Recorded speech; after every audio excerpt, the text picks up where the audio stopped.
TikTok, time to rock.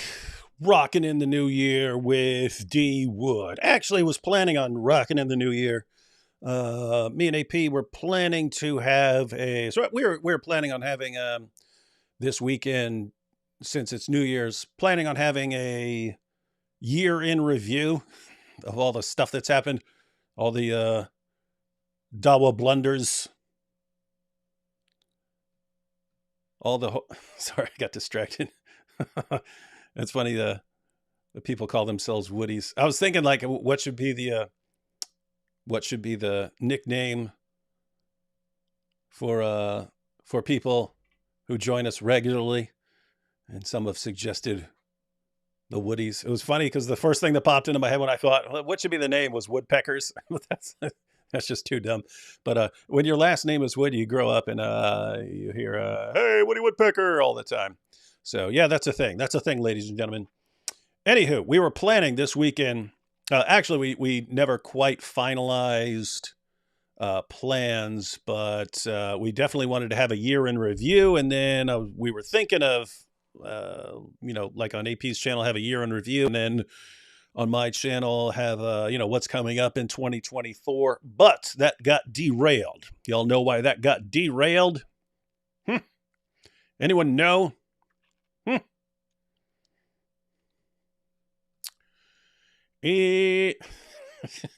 Taylor. Taylor calls it the Peckerwoods. Hey, shout out to all the Peckerwoods out there. It doesn't sound right. We got Dizzles Nizzles. I didn't realize people were filling up with the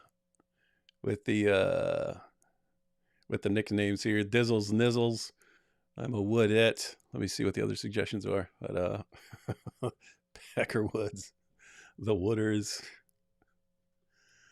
the Dizzles. Yeah, it's funny because I don't have what is this? Wait. Oh, hang on. Hang on, everyone. We might actually have something going on here. 1 second. It's weird. I'm just not used to going live by myself, and then I feel like everything is new, even though I'm using the same stuff I normally use. It's just normally I would say, "Hey, AP, check out everyone and start talking to everyone real quick while I look this up." So this might actually be cool. Let me see. Anywho, so we were planning on going live this weekend, and then everyone know why AP couldn't make it. There we go. AP, atheist, gets sick. There are some other theories. The Shia has AP.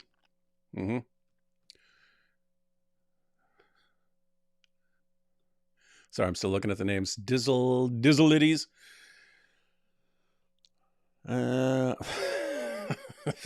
It's funny. All I came up with was the woodpeckers, but everyone's coming up the hardwoods. What is this?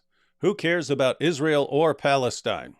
Well, yeah, and that's kind of wanted to do this topic because I really would like to. There's so much going on in the world that people don't know about, but these things keep popping up where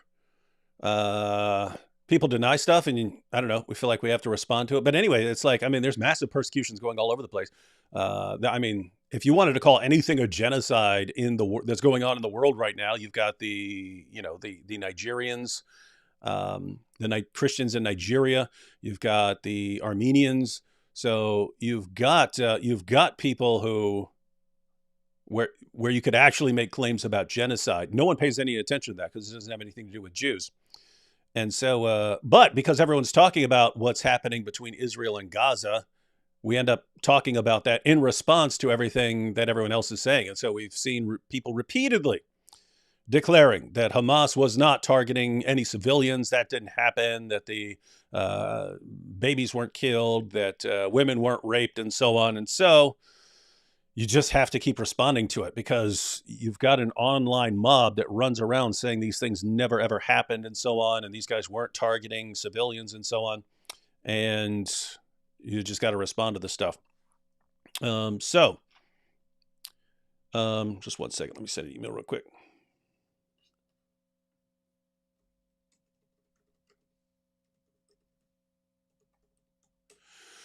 So just have to keep responding. Anyway, there's definitely this article. I'm sure some of you have definitely read it from the New York Times and wanted to get that. It just sucks because you don't want to end 2023. You don't want to end the year on such a negative note, but it's kind of what the year's been like. So better to get this out of the way and then look forward to a new year where things might not suck as bad. But yes, we have AP is sick. Ooh. You know, it's funny if I did a morning show and called it the Morning Woods. See, but people have perverted minds. They would think that I mean something perverted by calling the show the Morning Woods. All right, so what happened with AP? Let's go ahead and bring this up. Apostate Prophets 1 day ago says, I have COVID. I've been in bed since Thursday's live stream.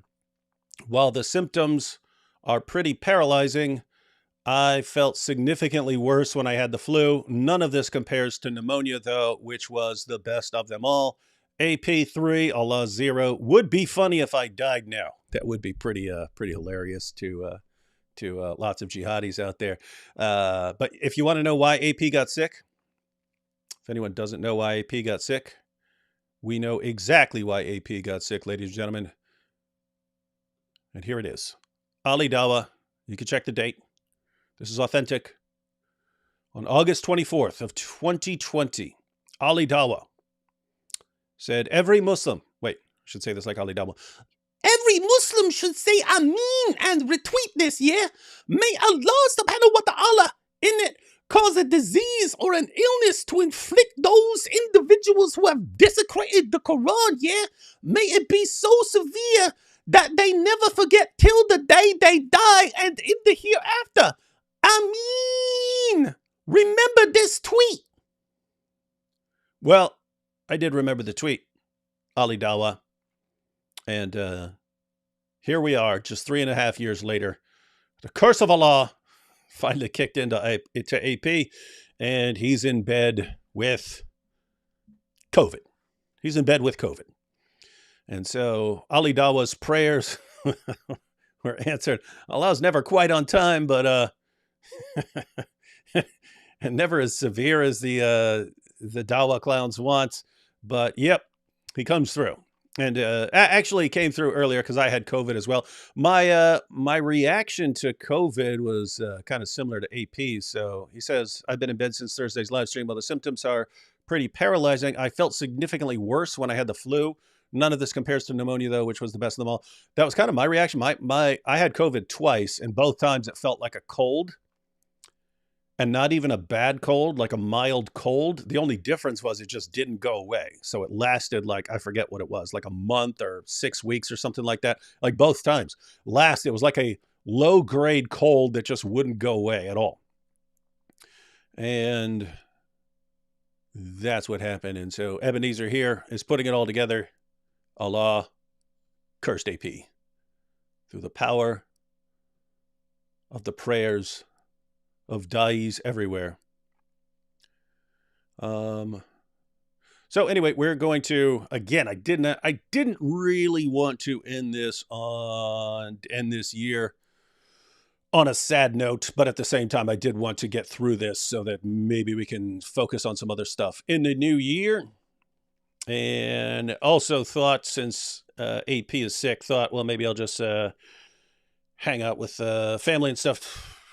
But we're having a big get-together on the 1st. I don't know why that's the thing, where we have New Year's on the 1st. I guess that's New Year's. Oh, wait a minute. Maybe we have a special guest here. What is this? Oh, my goodness.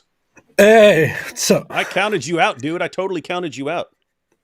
I did too. I I did didn't even too. I didn't even ask you to join me live because you were posting that you had COVID. I know, but I was laying there. I spent days just sleeping, and then I just got a notification on my phone of you going live, and I thought, wait a minute, you can't go live without me. So That's funny. I forced myself to get out and to go live with you. Now I can change the title to AP shocks everyone by being alive. I'm heavily medicated, so I'm kind of unaware of the pain that I'm in. Um, but yeah, I guess I'll Yeah. be here for a bit. Well, it's actually no, it's actually good to see you. I didn't want to bother you with anything while you're sick because I don't like people bothering me when I'm sick. And so you Yeah, can just hack and cough and stuff while I read the article. But yeah, I'm sure you've read the article, right? yeah, I did. Hello, everyone. By the way, Yeah. Hi everyone, and we're good to see hello, AP hello. alive. So, ladies and gentlemen, look at AP right now. This is what the curse of Allah looks like. When the Dawa prayers go up, Allah's curses come down. that's, that's the Dawa version. You don't know this. AP Christians have a saying when the praises go up, the blessings come down. Yeah, yeah, Nope, it's different. It's different in Dawa. that's good. That's good. And so, anyway, good to see you here. As sick and horrible and awful as things are. So, what do you think? Are you under Allah's curse? I am pretty much, but it's all right. I mean, it's honestly, Allah's curse isn't quite as bad as you would think. Yeah, it's pretty mild. It was pretty mild Yes, for me too. no biggie. It's no big deal. Um, yeah, I mean, I've seen worse things. Definitely seen worse things. I just You, feel a little bit off, a little bit confused. I don't know. Like right now, when you were talking to me, I didn't realize that I'm actually live. I think with COVID, there is this weird thing that I didn't experience before, and this is also like my confirmation that this is the first time that I actually have COVID. That it gave me these weird cognitive you see? issues. Like in the morning, I woke up and I was completely out of it, well, like completely disoriented. I couldn't even walk. I was very confused. I'm in and out and all that, and I don't even know what you just asked me. So yeah. Well, it's funny because I'm not even sick, and I don't remember what I just asked you. So That's welcome, good. welcome to my world. It is. Oh, I asked you if this is the curse of Allah or something like that. But Oh yeah, yes, that's yes funny. it is. You know, it's interesting because Ali Dawa posted that years ago. May Allah curse them with diseases that they will never forget. Yeah, and it's like, well, I mean, I guess I'm not going to forget having COVID, but I don't Yeah, know. It's kind of not. It's not not the worst thing. Like I remember yeah, being like you said, I remember being way sicker from like the flu and stuff. In fact, yeah. I remember being way sicker from colds, like where it felt like my head was going to explode and stuff like that.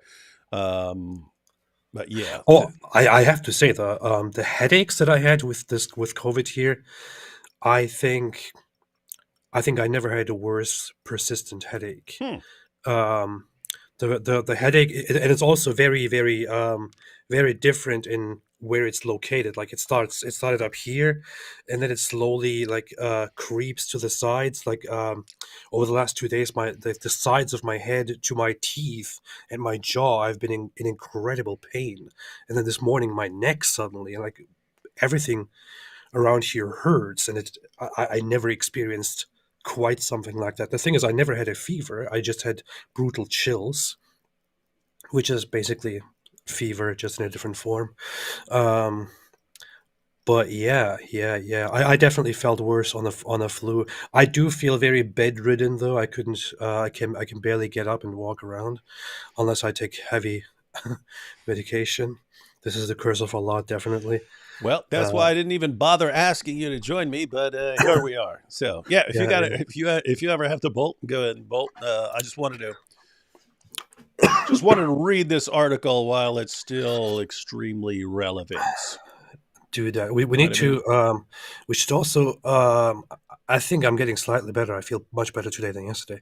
So we might want to go live and also review the whole thing, like the documentary, the interview with Mia Shem and stuff like that, and review that stuff live as well. Yeah, There we go. as soon as you're up to it, that's all good. And wow, what a crappy end to a crappy year. AP hacking and gagging, uh, and ready to pass out in front of us. Yeah, Wow. yeah. Alhamdulillah. Wow, wow, wow, wow, wow. You know what's weird about Ali Dawa's thing here? Let me pull this back up. You're sick. So You're we've got Ali sick. Dawa. Yeah. May Allah cause a disease or an illness to inflict those individuals who have desecrated the Quran. Like, why wasn't the prayer, may Allah cause a disease or an illness to inflict those who cause people to desecrate the Quran? You know what I mean? Oh yeah. Is your COVID allowing you to understand what I just said? I think so. Yeah. Like, if you recall, if everyone recalls back then, why was anyone desecrating the Quran back then? It was because of these guys. It was because of Ali Yes. Dawa and Muhammad Hijab. And with Ali Dawa, I mean, openly saying on YouTube that once he rises to power with with the Ummah, that the apostate prophet and others like him are going to be executed. You ripped up a Quran. Hijab was launching a campaign going after the wives of critics of Islam, and I took a bite out of the Quran in response. And you did have people like Sajid who were pointing out, calling these guys low hikmah, because he's pointing out, guys, they're acting like this because of you. They're not doing this. They're not just doing this randomly. They're doing this in response to you guys crossing all these lines. And then, oh Allah, when you curse these guys with diseases, yeah. Why? Because they's responding to us. Oh, well, why not curse you? Anyway, that's the world we live in, where they get to do whatever they want, and Allah's going to bless their work. And when we respond, then Allah will curse us 3.5 years later with COVID. Those were fun times, though. It's like we were in a little war, escalation upon escalation. It was like the world wars, Yeah, it was. basically. Yeah, that whole thing back then was like, all right, how far are you guys willing to go? Because we're willing to go pretty far here. We're willing to step on a few toes right now. How far are you guys ready to go? And then Eventually, they stopped. eventually they stopped. Yeah, because Yeah. they were getting blasted from other Muslims going, "Hey, what are you doing?" It's like when Andrew Tate was like, "Oh, look at this video about this woman ripping up a Bible. Let's see someone try that with the Quran." And then like everyone does it, post pictures, and then he has to take it down. So yeah, eventually they stop with the challenge. They don't realize like it's just a different world from 10 years ago. It's a different world from 10 years ago. All right, well, I don't want to get backed up on super chats. Also, don't know how long we'll be going because I really don't want to keep AP too long. That's why I said you can dip out anytime you're feeling like it, but we also won't go too long unless you just get some weird burst of energy and we decide to rock it all the way to the new year. I did want to go through this. I really just wanted to go through You this know what? article. I have breathing issues. I feel like when you ask me, I will just ignore any kind of sickness and just go on forever. But then it ends up always being a completely stupid idea, and I go against the recommendations of that everyone else makes. And Yep. I should probably just leave Yep. Yep. and leave you to it. And yeah, Yeah. No, we're totally good.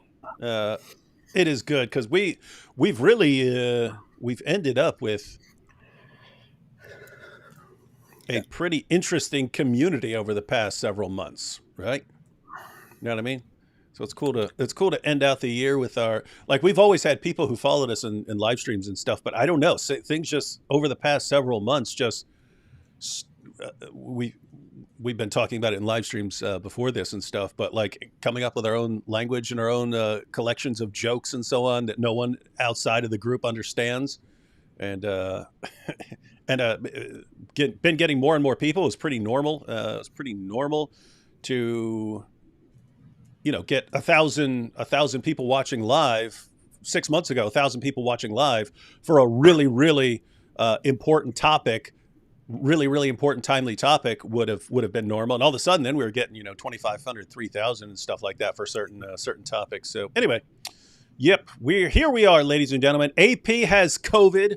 I could be hanging out with my family, and yet AP pried himself with a crowbar out of bed drugged himself, completely doped himself up with gallons, gallons of medicine, and also we could be here with you guys for the new year, so you remember us in 2024, and don't forget about us. I love it so much. It's like over the last months we really community really built. My channel actually had the biggest growth ever, which is very interesting because I used to post these short videos and they were much more they would reach many more people, but the whole live streaming that we have done kind of caused a huge community to build, and the channel started growing very massively, and I really appreciate that. It's very good to see, and very good to always have the very same people and the new people again and again in the chat.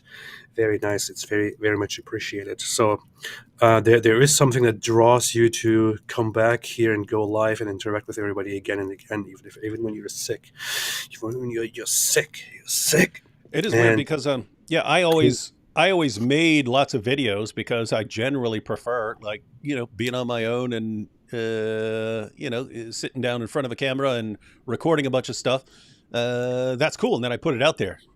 And so, yeah, it's different just interacting with people. Even though I've been doing it for years, yeah, it's just something that seems different yeah, over the past several months. Like Alhamdulillah. like getting to know more people and so on, Yeah, and getting to know people's like jokes and senses of humor and stuff like that. Anyway, there's, there's more of a um, personal connection there. I'm also gonna still have a debate that's Thursday, by the way. I should probably announce that separately, but I'm gonna debate down in the Kikuchu on Thursday. while you've And got COVID, you don't want to say, yeah, "Hey, put it off for a week so you can get over COVID." I don't know. Right now, it seems fine. I think I'll prepare everything.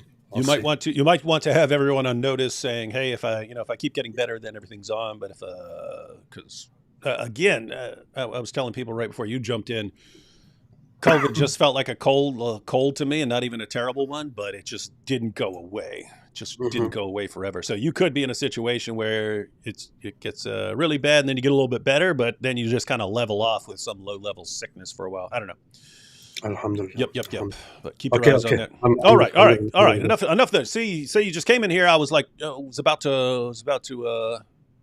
Disrupting everything here. It's so weird because it's like New Year, so I feel like we should all be excited and stuff. But the topic we're covering is like the most messed up stuff there is, and so I don't know. Talking about rapist terrorists. Yeah, and like some of the most messed up stuff imaginable. And yeah, sorry. Well, Islamic terrorism, Islamic fighters is basically rapist terrorists. That's the same thing. So, not much of a and surprise there. and guys, how many of you watched that in the chat? Like, I mean, how many of you read the article in the chat versus those who didn't? Let me know. Matter of fact, I should do a poll real quick. No, I'll do it. Yeah, let me do a poll real quick. I'm actually interested, like how much of this is familiar to other people versus new stuff, because we're sitting here talking about how messed up this stuff is. It's like it kind of makes the point in a really weird way that like these are the guys who are on the opposite side of a fence from you, right? There's a fence between you and these guys. And what do these guys who are right across that fence from you? What do these guys do? They like mutilate and torture people to death while gang raping them. And that's what they want to do. And the entire world is saying, "Come on, get along with these guys. Why are you going after these guys so hard, Israel? Like, why are you so messed up? Why are you so obsessed with getting these guys on the other side of that fence? Who, the moment they get on the same side of the fence with you, start torturing and mutilating and raping women to death, cutting them up." Alhamdulillah. Cutting them up, and hammering nails into them, and shooting them in their vajayjay. Why are you going after those guys? Come on, ceasefire, tear down the fence, and from the river to the sea, let Hamas be in control. This is nuts, man. This is absolutely insane. From the river to the sea, let me rape thee. Yeah. Okay. I should go. Okay, David, have fun. Go, go, I'm go, go. leaving. You I'm can. bouncing. I'm bouncing. See ya. You can. Stay away from the sun. But Stay away from Islam, everyone. Everyone stay away Stay away from Islam. from COVID, and Okay, see. don't desecrate the Quran or you get diseases. Okay, see. Bye. All right. All right. Glad AP showed up for a little heads up there during COVID. But I'll be happier, I have to say. I'll be even happier when we get Hatun on here. All right, let's go through a couple super chats real quick, and then we're going to read that article. And oh, it's most people who didn't read it. Okay, yeah, you guys are about to be traumatized here. So far it's 82% saying no. All right, let's read a couple super chats real quick, and then we're going to go through this article. And just so you know, it's pretty disturbing. So I'm glad you're all here, but it might be something you might not even want to pay attention to. In other words, you might want to, if you want to end the year on cheerful thoughts, you might want to be on a different live stream. I wanted to go through this and hopefully get off on a better start for the new year. Looking forward to not having to deal with this next year. Stream started on time today. Wonder what changed. I'll give you, I won't name any names or say what's different. I'll just give you initials. AP. Sir Whitemeat said, you see, Allah subhanahu wa ta'ala has vibrated AP with illness. This is the proof that is, it's so like you could actually, if AP were complaining, oh, I'm so sick, it's horrible having COVID. Oh, like someone would go back to Ali Dawa's tweet and be, you see, it's the proof. It's the proof. And it's just, Dawa is so pathetic. I mean the practice, not specifically referring to Ali Dawa, although Ali Dawa is no picnic either. Let's see. Oops. Just curious, what's your thoughts on creationism? Not the correct live stream for that, but I believe that God created the world. So leave it at that for now. Farfour's new single will heal you, AP. Yeah, I think Chloe, everyone might want to check it out. I think Chloe posted a new video. I saw someone mentioning that. AP has the technology to pull up a new video. I mean, I could set it up in the settings. I don't know what I have to do in the settings, and I've never looked it up. Anytime I want to play a video, I actually import it into the system and then play it. But I don't just play it off YouTube. Although I can. You have to do stuff to where it feeds the audio in. So we can't, but yeah, we might check that out later on. Sir White Meat, take that, Muslims. AP gets down, he gets back up. He is handling it pretty well. That's good. Not handing it like a crybaby. Hector says, you and AP should reenact the Farfour and dying grandpa scene. AP is the dying grandpa and D-Wood as Farfour.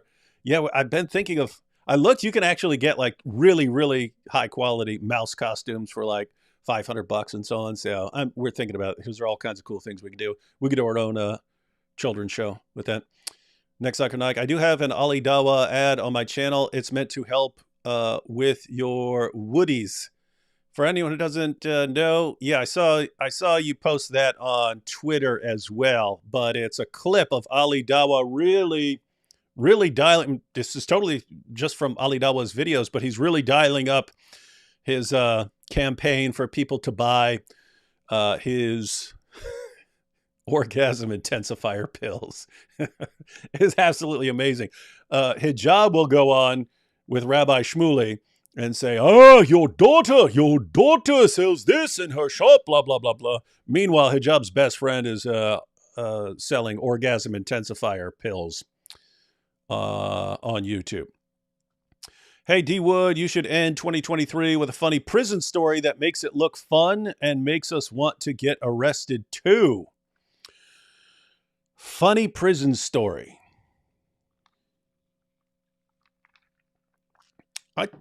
I told this one before. I told it, but this was several years ago on John McCrae's video. But probably the funniest thing that happened. See, now this is funny because I'm actually delaying getting into the article because it's so messed up and it's going to change the kind of tone of everything, and this whole New Year's thing and so on. I would kind of rather just be ending the year like this, just telling funny stories or something like that. But probably the funniest thing that happened in prison. This was right after you're in jail temporarily. That's when you're like going to court, and if you have a short sentence, they'll leave you in jail. But if they're keeping you long term, then they send you to prison. And in where I was, before they send you to prison, I mean, before they send you to the prison you're actually going to get you out of jail, they send you to what's called a reception and classification center. That's where they take everyone who's leaving jail and they put them in a place. And that's where they determine where they're going. So they like interview you and figure out like if a person has a drug problem, they'll send them to a prison that has a drug program. If someone is a sex offender or something like that, like a rapist or something like that, we'll send them to a different place where they have programs for dealing with that. So they decide where to send you. They decided to send me to a place that has mental health staff because they thought I might have a problem. And so anyway, they sent me to the reception and classification center. And it was there's kind of the hub area where that's like where there's a guard and it's sort of an interesting setup, but there's like this hub, and then like there's one long hallway that goes down that way, one long hallway that goes down that way, and one long hallway that goes down this way, so that the guard can look in any direction and see all the way down the hall.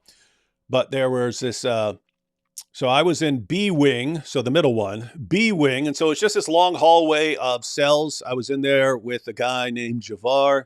He was in there for murder. He was a young guy. He was like 17 too. They tried him as an adult. He's 17 in there for murdering someone while committing a robbery. So anyway, we're in the cell together. And we're at kind of one end of we were in cell B24. We're all the way at the end of almost all the way at the end of the hall. And for shower time, it's a four person shower. During shower time, you had 5 minutes from the time your door opened. From the time your door opened, you had 5 minutes to get down, take your shower, and be out of the shower, so that the next guys could come in there. And so you'd have a towel. And what would happen is they'd open the prison, your door would open, and you'd grab your towel. I'd usually just go out with my towel wrapped around me because I'd walk down the hall, and you'd throw your dirty boxers and t-shirt in a bin, take your shower, get back out, and then there's a bin that has clean t-shirts and boxers and stuff. So I'd just be wearing a towel up and down the hall. The side issue was, since you were in such a rush, since you only had 5 minutes, and by the time you get down there, you've already used up some of your time, and you get in there and people are still getting out of the shower, so they're kind of in the way, and that's not a lot of time. So one thing that would happen is you'd sort of put your towel down, and someone would like lift up whatever his towel or something like that and put it on top of yours or something like that. Anyway, I go in there and there's no towel on a hook. So I put my towel on a hook, jump in the shower. Anyway, I'm finishing up my shower. I look back and there's a guy there using my towel, right? There's a guy there wiping his face with my towel. And that's a towel I've been using for like weeks. I've been using the same towel for weeks, drying off my my rear end, my privates, and he's rubbing it all over his face. Like, do I say something? Because if he doesn't know, it's not going to hurt him. So anyway, I'm like, it's not gonna hurt him if he doesn't know. And then of course there's a remaining, after he leaves, there's a remaining towel there. So I know, his towel was over there. He grabbed mine because he wasn't paying attention to where he put his towel, and so he used my towel. Anyway, there's no way I'm using his towel. So I'm thinking that's kind of funny that he just rubbed my towel all over his face. That's disgusting, and he's not going to know about it. And then I realize, of course, that I'm standing there, butt naked, dripping wet, with nothing, and I don't even have a towel because I threw my boxers and my t-shirt into the bin. So I'm sitting there butt naked and in the shower, no way to dry off, because they're not handing out towels there. They're not handing out towels. You get the towel, and your towel gets sent to laundry and so on. So I realize I have to walk out of there and walk. You have to walk down the hall a little bit to get to there's one guy who has a big bin full of boxers, and you have to pick which size you want. And then there's another guy who has a big bin full of t-shirts. And so I have to walk down there butt naked and dripping wet. And so these guys are sitting here reading magazines as I'm walking down there. These are inmates. This is their job there. They're sitting there reading when I walk up to them, butt naked, dripping wet. And these guys are sitting there reading, and then all of a sudden they look up, and it was funny because both of them looked up in exactly the same way at the same time. They both go, oh, right, and they bolted in different directions down the hallway. And so I was like, okay, well, I don't want to grab my stuff and then walk all the way down the hallway butt naked. And so let me just put on the boxers real quick, then I'll walk down there. So I put on some boxers real quick. I didn't realize I put them on backwards. I was like, no one's gonna notice. I walk down, and then someone yells, "Hey, his boxers are on backwards!" And that's not a good idea in there. Anyway, I got back to my cell and I just started cracking up laughing because it was like super funny, the whole scenario. Just the guy wiping on his face and then me having to walk down the hall butt naked. The funny part was this all happened. This all happened the day after I prayed to God for more humility. I was like, God, one of the biggest problems I've ever had during my life was pride. Could you just like bless me with more humility? And then the next day, this whole situation happens. Anyway, I get back to the cell. I'm cracking up laughing. I'm like, I was like, oh wow, that was an awesome answer to prayer. Thanks for that. Thanks for the humility. I was just cracking up laughing. My cellmate Javar, he's like, what happened? What happened? And so I told him the whole story. And I was like, yeah. And then so he's drying off in my towel. He's like, so what'd he say when you told him? I'm like, I didn't tell him. He's like, what? How could you not tell him? That would have been so funny. I was like, yeah, it would have been funny, but it's not going to bother him if he doesn't know. And Javar's like, I would have been like, hey, how my balls feel all over your face, huh? And so anyway, then we're both cracking up laughing. Anyway, that was you kind of had to be there, but that was those are fun times. So lots of stuff like that happened over the years, but that was having to walk down in the middle of a bunch of cells, butt naked, dripping wet, was pretty fun. That was pretty fun. And so going back to the comment here, that's a prison story. It was fun. It was very fun, and it should make all of you want to get arrested. So you too can have someone use your towel, rub his towel all over his face. And then you can walk around butt naked. All right, couple more, and then we're gonna get to this article. Gosh, we've already been going for a while. We haven't even touched the article. All right, couple more, and then we'll definitely start reading. Allah is merciful. APUC, thank you for coming. Get well soon. Well, he already left, so how much can you thank him? AP is lucky Allah didn't curse him like he cursed Muhammad by severing his aorta. I know that would be, and just so everyone knows, that's always in my head. Like because here's the thing: when you say I pray for Quran desecrators to get diseases, well, there's a bunch of Quran desecrators, so eventually someone's going to get an actual bad disease. And then what will happen? That will be the only person the Dawa guys remember. And you see, look, this person got this disease. And so, yeah, I already thought of that as soon as that happens, because it's kind of inevitable. If you curse enough people, if something happens to one of them. And that's kind of, I'm sure the Dawa guys are aware of that.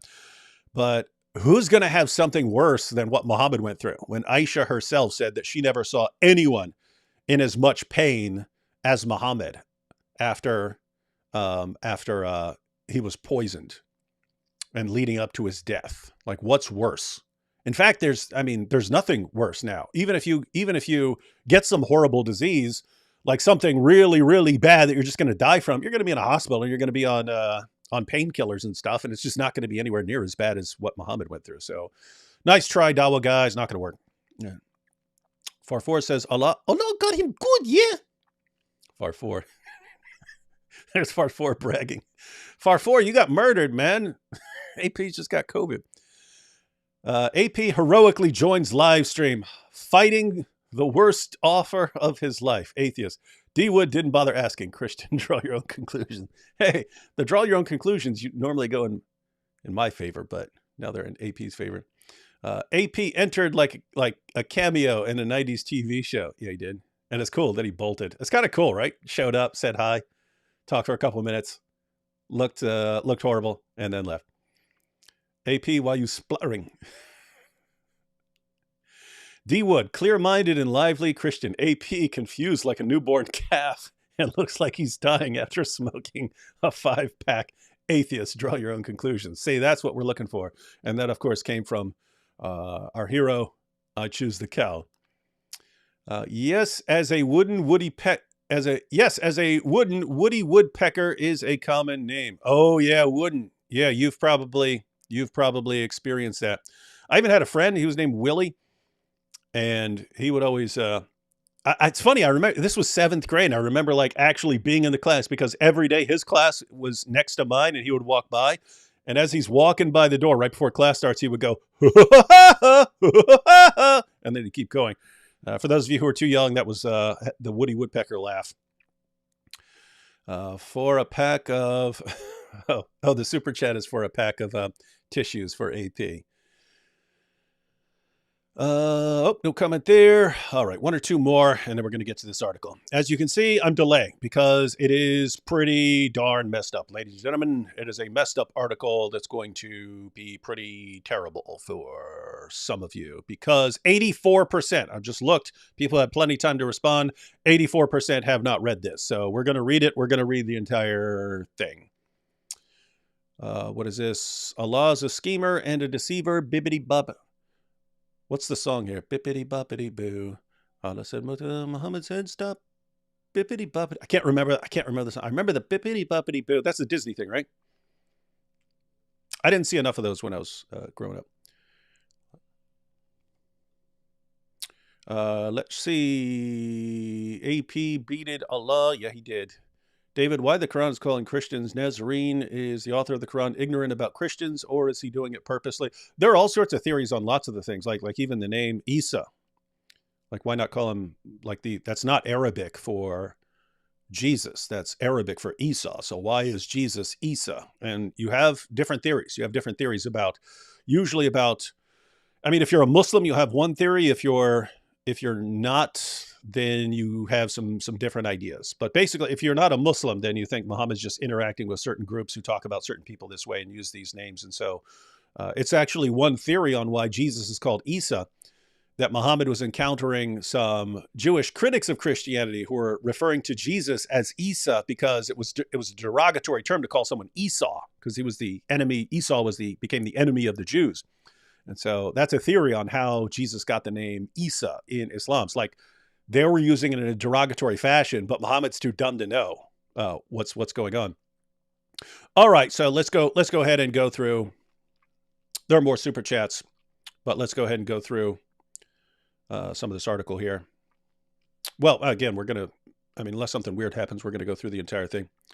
But let's see. So this is the New York Times. The New York Times did an investigation. Now, one interesting thing, and some of you might be familiar with this, but Jews very frequently really, really, really want to bury someone quickly. I had seen this on shows. Like I didn't know this from I didn't know this from any research. I just saw it on TV shows, like on Law and Order. There would be a crime. There would be a crime against a Jewish person, and the medical examiners want to do autopsies and so on to determine cause of death. But like the Jewish family, like, no, we have to bury him now. We have to bury him now. And so you have. So anyway, I was looking it up. There is some diversity of viewpoints in there, but there are lots of Jews who really, really, really want to bury someone who dies before sundown. And then there are some who think you can wait till the second day if it's really, really important, something really, really important is going on. And there are some who think you can if there was an absolute emergency, like there's no family around, there's no one to do it, and family has to travel from a different country or something like that. There are some who think you can wait till the third day, but very common to think at almost all costs, you have to get that person buried very, very quickly. And the numbers seem to get smaller as far as the viewpoints who think that you can possibly wait up to 3 days. So one thing that comes out in this article is when the emergency crews and the first responders and so on are arriving, they understand that lots of people will want these victims buried immediately. So they're thinking only in terms of identify the person and get the person buried. Identify the person and then get the person buried. That's what they're focused on.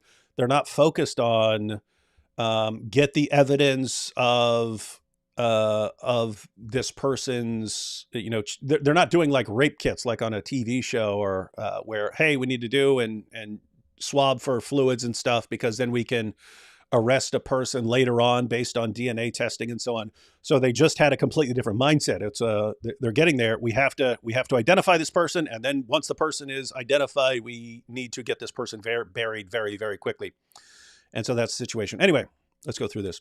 And by the way, anyone who knows more about this, because again, I just picked that up from shows and so on in the past, that Jews tend to be way more concerned about quick burials than most other people.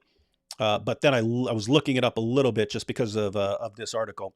But you'll see why. But if anyone knows a bit more about that, if we have anyone who knows more about Judaism, please share that info with us. All right, let's go through some of this. So this, the New York Times posted this a couple days ago, where they actually went and interviewed some people and started looking to see what the evidence is, because there were people denying that Hamas was, of course, targeting civilians, and two, that they were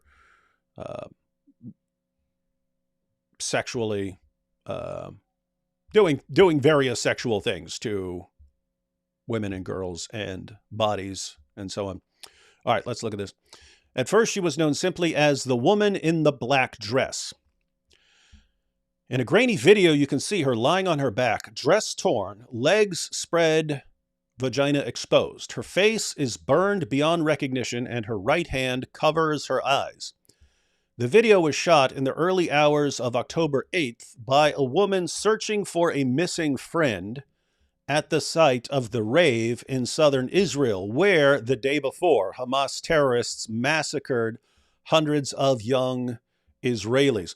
And some of the video footage, like, notice this woman sort of got it by accident. She's searching for a friend, and she gets on camera one of the bodies. That's another thing that comes up. Apparently, Jews do not like taking photos or images of these people who'd been mutilated. Whereas now, and this is coming out now, when people are saying, where's the proof? Where's the proof? It would have been nice to be able to, but notice, even then you kind of don't want to, because there are people like get off on that, right? In other words, if there are people creepy enough to do it, there are people who are creepy enough to look at the photos and kind of get off on it. Like, oh, look at this Jewish woman and what they did to her. But anyway, they were very reluctant. Most of the people were very reluctant to be taking videos and pictures of mutilated bodies. But the video was shot in the early hours of October 8th by a woman searching for a missing friend at the site of the rave in southern Israel, where the day before, Hamas terrorists massacred hundreds of young Israelis. The video went viral, with thousands of people responding, desperate to know if the woman in the black dress was their missing friend, sister, or daughter. So this is, the issue was, on the next day, there were tons of people who are still trying to find out if their friend or sister or daughter was still alive. But here you have a woman who'd been horribly burned and was unrecognizable, and you don't know if that's your friend or your sister or your daughter. And so everyone kind of panics. What if that's someone I know? And they couldn't tell who it was. One family knew exactly who she was. Gal Abdush, mother of two from a working class town in central Israel, who disappeared from the rave that night with her husband. As the terrorists closed in on her, trapped on a highway in a line of cars. So let's see what happened to her. As the terrorists closed in on her, trapped on a highway in a line of cars of people trying to flee the party, she sent one final WhatsApp message to her family: "You don't understand." And yeah, me and AP talked to a survivor, and he was in a car that was actually fleeing. So it sounds like he was on the exact same road, but he actually got away. So anyway, this is sounding familiar. So she messages people. So for anyone who doesn't know, Hamas was lined up on the road with Kalashnikovs and so on. And the people driving down the road thought that this is like police checkpoint for something. And so they're driving up to it, and all of a sudden these guys open fire on the cars. Based largely on the video evidence, which was verified by the New York Times, Israeli police officials said they believed that Miss Abdush was raped, and she has become a symbol of the horrors visited upon Israeli women and girls during the October 7th attacks. Israeli officials say that everywhere Hamas terrorists struck, the Rave, the military bases along the Gaza border, and the kibbutzim, they brutalized women.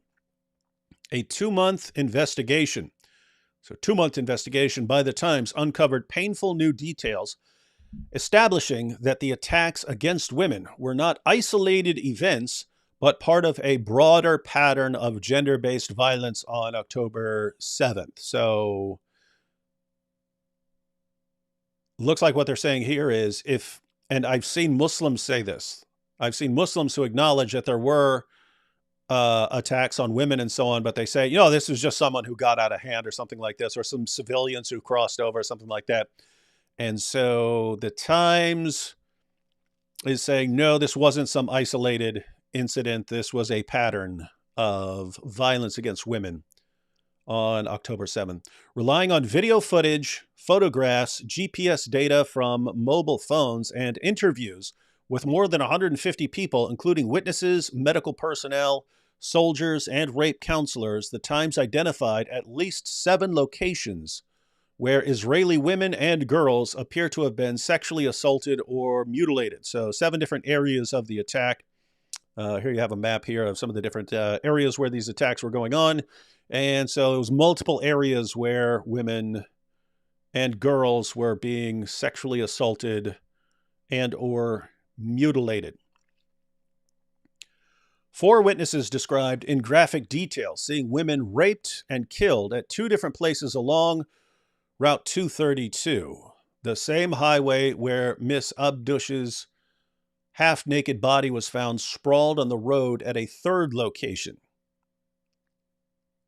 So women were being raped and killed. So people were on the road and they see areas where women are being raped and killed, and then Miss Abdush was at a 3rd location.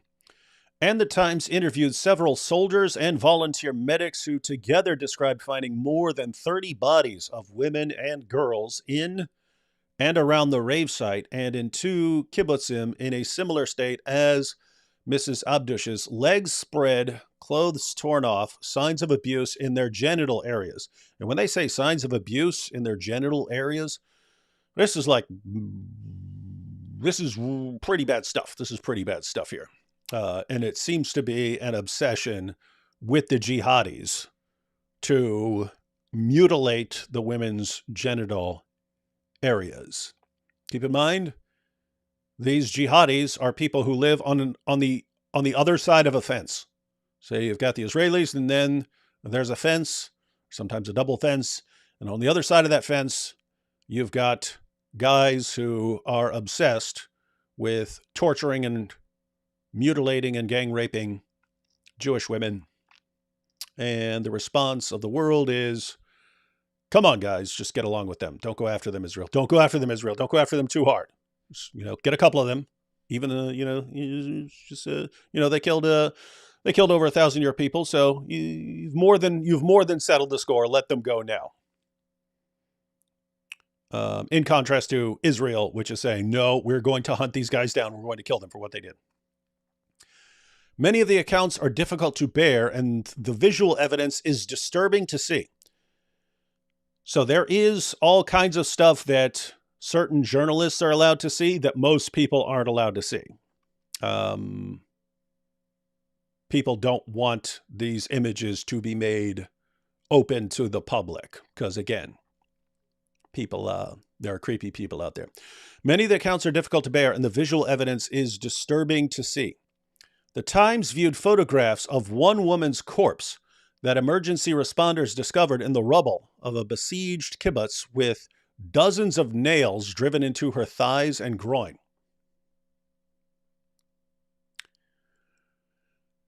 They hammered dozens of nails into her thighs and groin. Notice, so when you saw that there were signs of abuse of their genital regions. We're thinking, again, we're thinking like TV shows in America, oh, some bruising or something like that. They're talking about like nails being hammered into the girls. And as we read a little more, again, this is what's messed up. These guys apparently got off on the idea of torturing and mutilating these girls as they're being gang raped. So one guy is raping, the guys are taking turns raping the girl, other guys are mutilating them. And this is considered a good thing to do. So notice dozens. So if you're saying dozens, you're talking about at least 24. At least 24 nails driven into her thighs and groin.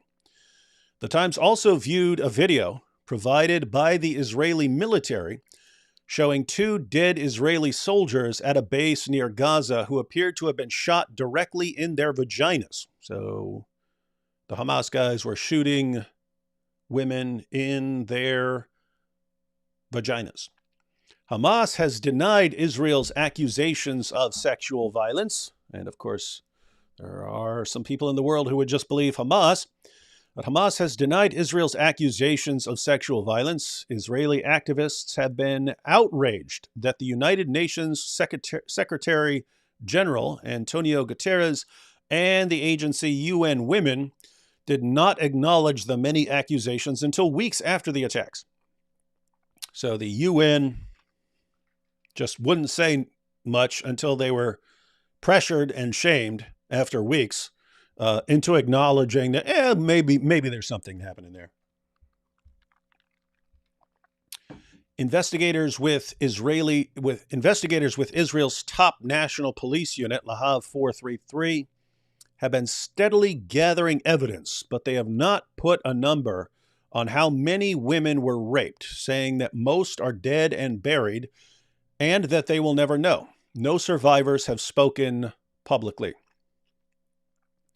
So no survivors are speaking publicly about what they experienced. Some are speaking to the media, but they're pointing out most of the people who were actually killed were buried. The Israeli police have acknowledged that during the shock and confusion of October 7th, the deadliest day in Israeli history, they were not focused on collecting semen samples from women's bodies. Again, they're not thinking in terms of, hey, there could be a future trial where we could actually hold these guys to account. And they're not thinking, hey, there are going to be people months down the road who say, no, none of this ever happened, and they would have to prove it. They're thinking, identify these girls and women and get them buried. So weren't focused on collecting semen samples from women's bodies, requesting autopsies, or closely examining crime scenes. At that moment, the authorities said they were intent on repelling Hamas and identifying the dead. A combination of chaos, enormous grief, and Jewish religious duties meant that many bodies were buried as quickly as possible. Again, it's very common among Jews to want if you die, there are many Jews who want you buried by sundown. Most were never examined, and in some cases, like at the rave scene, where more than 360 people were slaughtered in a few hours, the bodies were hauled away by the truckload. That has left the Israeli authorities at a loss to fully explain to families what happened to their loved ones in their final moments. Miss Abdush's relatives, for instance, never received a death certificate. They are still searching for answers. So this woman has been identified. She was buried. Then a person sort of accidentally, while going around looking to see if her friend survived, gets this woman on a video, and that's the indication that the family gets about what actually happened. They're still searching for answers. In cases of widespread sexual violence during a war, it is not unusual to have limited forensic evidence, experts said. Armed conflict is so chaotic, said Adil Haq, a Rutgers law professor and war crimes expert. People are more focused on their safety than on building a criminal case down the road. Very often, he said, sex crime cases will be prosecuted years later on the basis of testimony from victims and witnesses. The eyewitnesses might not even know the name of the victim, he added, but if they can testify as, I saw a woman being raped by this armed group, that can be enough. Screams without words. Sapir, a 24-year-old accountant, has become one of the Israeli police's key witnesses. She does not want to be fully identified, saying she would be hounded for the rest of her life if her last name were revealed. That's actually true. You had the Yazidi survivors, so some of the Yazidi women and girls were uh, forced into sex slavery, and ISIS had it set up like kind of like a brothel. They had women in rooms, and the jihadis come and fight, finish fighting for the day, and go into the room and rape these girls. These girls are getting raped by like 30 different jihadis a day, and so on. Anyway, a lot of these girls survived, moved to different areas. But I read an article a while back about a woman who was a sex slave of ISIS got away to Canada. So she got refugee status in Canada, and she gets hounded. I mean, all the time, uh, talking trash to her, bragging about what happened to her, saying it's going to happen to her again. And they're just creepy people who really, really love harassing these people. She attended the rave with several friends and provided investigators with graphic testimony. She also spoke to the Times. In a 2-hour interview outside a cafe in southern Israel, she recounted seeing groups of heavily armed gunmen rape and kill at least 5 women. She said that at 8 a.m. on October 7th, she was hiding under the low branches of a bushy tamarisk tree just off Route 232, about 4 miles southwest of the party. She had been shot in the back. She felt faint. She covered herself in dry grass and lay as still as she could. So she was shot. She was bleeding. She covered herself up and hid. But from where she was, she could see what was going on with other people. About 15 meters from her hiding place, she said, she saw motorcycles, cars, and trucks pulling up. She said that she saw about 100 men, most of them dressed in military fatigues and combat boots, a few in dark sweatsuits, getting in and out of the vehicles. She said the men congregated along the road and passed between them assault rifles, grenades, small missiles, and badly wounded women. So notice this isn't far from her. She's still in hiding. And about 15 meters away, so very close, there's a bunch of jihadis, about 100, passing around stuff. They're passing around equipment. They're passing around weapons, grenades. Someone had used up all their grenades, needed some more grenades. They're passing those around, and they're passing around badly wounded women. She said it was like an assembly point. The first victim she said she saw was a young woman with copper-colored hair, blood running down her back, pants pushed down to her knees. One man pulled her by the hair and made her bend over. Another penetrated her, Sapir said, and every time she flinched, he plunged a knife into her back. So he's raping her. And every time she flinches, he stabs her. She said she then watched another woman shredded into pieces. While one terrorist raped her, she said, another pulled out a box cutter and sliced off her breast. This is what I was talking about with these guys getting off on mutilating and torturing women and girls while in the process of raping them. It reminds me of I remember, who was that serial killer out in California? He had a name. What was that, guys? I'm going to look it up real quick. I don't know. California's probably had a bunch of serial killers. I want to get the right one. It's not the Zodiac. It's that. What is that dude's name? Not Mansa, not Hitchhike, not Scorecard. It's not the Zodiac, was it? Doodler. Oh, there we go. Richard Ramirez, the Night Stalker. 13 victims. Richard Ramirez said he liked raping. What he got off on was raping a woman and then while raping her, slitting her throat and watching her skin color, her face, the color of her face change as the blood ran out of her. So that's what he liked doing. But these guys seem pretty similar in the sense that they like raping the women while mutilating them and torturing them to death. Yeah, people saw. Yeah, people. Yeah, everyone started naming him when I asked Richard Ramirez, Richard Ramirez, Richard Ramirez. So, yeah, that was a creepy dude. So anyway, yeah, Ramirez liked killing them while raping them. Although, I mean, he just liked seeing the blood run out of them. These guys seem to like cutting people's body parts off and so on while doing it. So anyway, while one terrorist raped her, she said another pulled out a box cutter and sliced off her breast. One continues to rape her, and the other throws her breast to someone else, and they play with it, throw with it, and it falls on the road.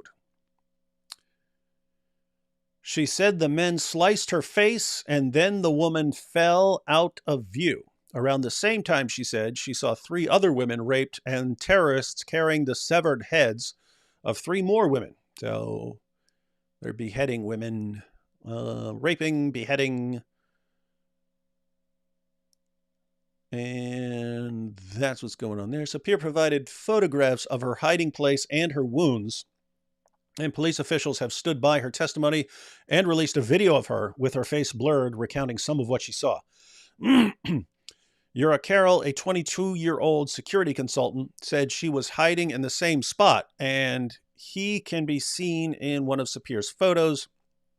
So looks like there were multiple witnesses. He said he and Sapir were part of a group of friends who had met up at the party. In an interview, Mr. Carroll said he barely lifted his head to look at the road, but he also described seeing a woman raped and killed. Since that day, Sapir said she has struggled with a painful rash that spread across her torso, and she can barely sleep, waking up at night, heart pounding, covered in sweat. That day, I became an animal, she said. I was emotionally detached, sharp, just the adrenaline of survival. I looked at all this as if I was photographing them with my eyes, not forgetting any detail. I told myself I should remember everything. That same morning, along Route 232, but in a different location about a mile southwest of the party area, Raz Cohen, a young Israeli who had also attended the rave and had worked recently in the Democratic Republic of Congo training Congolese soldiers, that's the rape capital of the world there, said that he was hiding in a dried-up stream bed. It provided some cover from the assailants combing the area and shooting anyone they found, he said in an hour-and-a-half interview in a Tel Aviv restaurant. Gosh, is that the dude? He looks pretty cool. Raz Cohen. Is this Raz Cohen? Guy looks pretty tough. Looks like a special forces guy. Security consultant. Yep, that's him. Hey, this guy looks tough. Maybe 40 yards in front of him, he recalled, a white van pulled up and its doors flew open. 40 yards in front of him, a white van pulled up and its doors flew open. He said he then saw 5 men wearing civilian clothes, all carrying knives and one carrying a hammer, dragging a woman across the ground. She was young, naked, and screaming. They all gather around her, Mr. Cohen said. She's standing up. They start raping her. I saw the men standing in a half circle around her. One penetrates her. She screams. I still remember her voice. Screams without words. Screams without words. Then one of them raises a knife, he said, and they just slaughtered her. Shom Gueda, one of Mr. Cohen's friends and a fashion designer, said the two were hiding together in the stream bed. He said he saw at least 4 men step out of the van and attack the woman, who ended up between their legs. He said that they were talking, giggling, and shouting, and that one of them stabbed her with a knife repeatedly, literally butchering her. Hours later, the first wave of volunteer emergency medical technicians arrived at the rave site. If anyone's wondering why some of this took so long, again, me and AP We were talking to one of the survivors there. There is a local military base that's meant to guard against Hamas.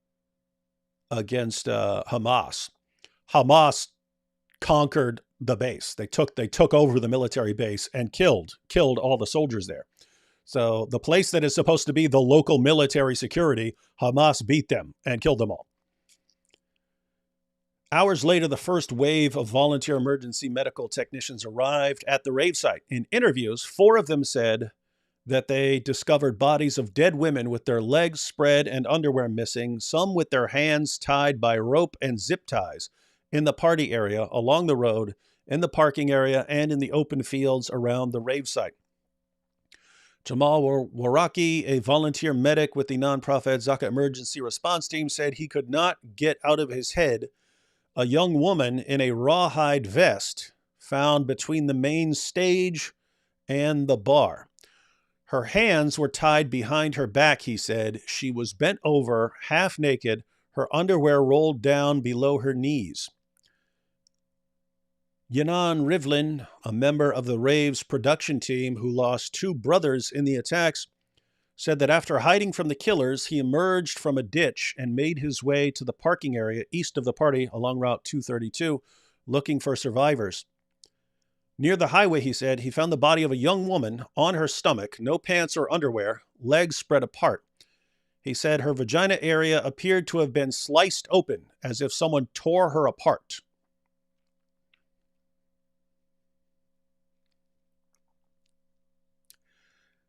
Similar discoveries were made in 2 kibbutzim, Birai and Kfar Aza.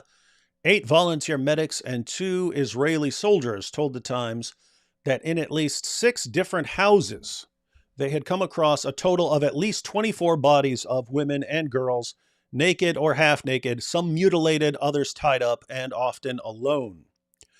A paramedic in an Israeli commando unit said that he had found the bodies of 2 teenage girls in a room in Birai. One was lying on her side, he said, boxer shorts ripped, bruises by her groin. The other was sprawled on the floor, face down, he said, pajama pants pulled to her knees, bottom exposed, semen smeared on her back. Because his job was to look for survivors, he said, he kept moving and did not document the scene. Neighbors of the 2 girls killed, who were sisters, 13 and 16, said their bodies had been found alone, separated from the rest of their family. The Israeli military allowed the paramedic to speak with reporters on the condition that he not be identified because he serves in an elite unit. Many of the dead were brought to the Shura military base in central Israel for identification. Here, too, witnesses said they saw signs of sexual violence. Shari Mendez, an architect called up as a reserve soldier to help prepare the bodies of female soldiers for burial, said she had seen 4 with signs of sexual violence, including some with a lot of blood in their pelvic areas. Oh, that's a truck with people in body bags. A dentist, Captain Mayan, who worked at the same identification center, said that she had seen at least 10 bodies of female soldiers from Gaza observation posts with signs of sexual violence. Captain Mayan asked to be identified only by her rank and surname because of the sensitivity of the subject. She said she had seen several bodies with cuts in their vaginas and underwear soaked in blood, and one whose fingernails had been pulled out. So notice the fingernails being pulled out. Again, it's raping them while torturing them. The investigation. The Israeli authorities have no shortage of video evidence from the October 7th attacks. They have gathered hours of footage from Hamas body cameras, dash cams, security cameras, and mobile phones showing Hamas terrorists killing civilians. That's weird because I keep hearing from the Dawa guys that these guys didn't kill civilians. Killing civilians and many images of mutilated bodies. But I thought they wouldn't mutilate bodies. I'm confused now. But Moshe Finzi, a deputy superintendent and senior spokesman of Israel's National Police, said we have 0 autopsies, 0, making an O with his right hand. In the aftermath of the attack, police officials said forensics examiners were dispatched to the Shura military base to help identify the hundreds of bodies. Israeli officials say around 1,200 people were killed that day. So the forensic examiners are there to identify people, not to do autopsies on exactly what killed these 1,200 people.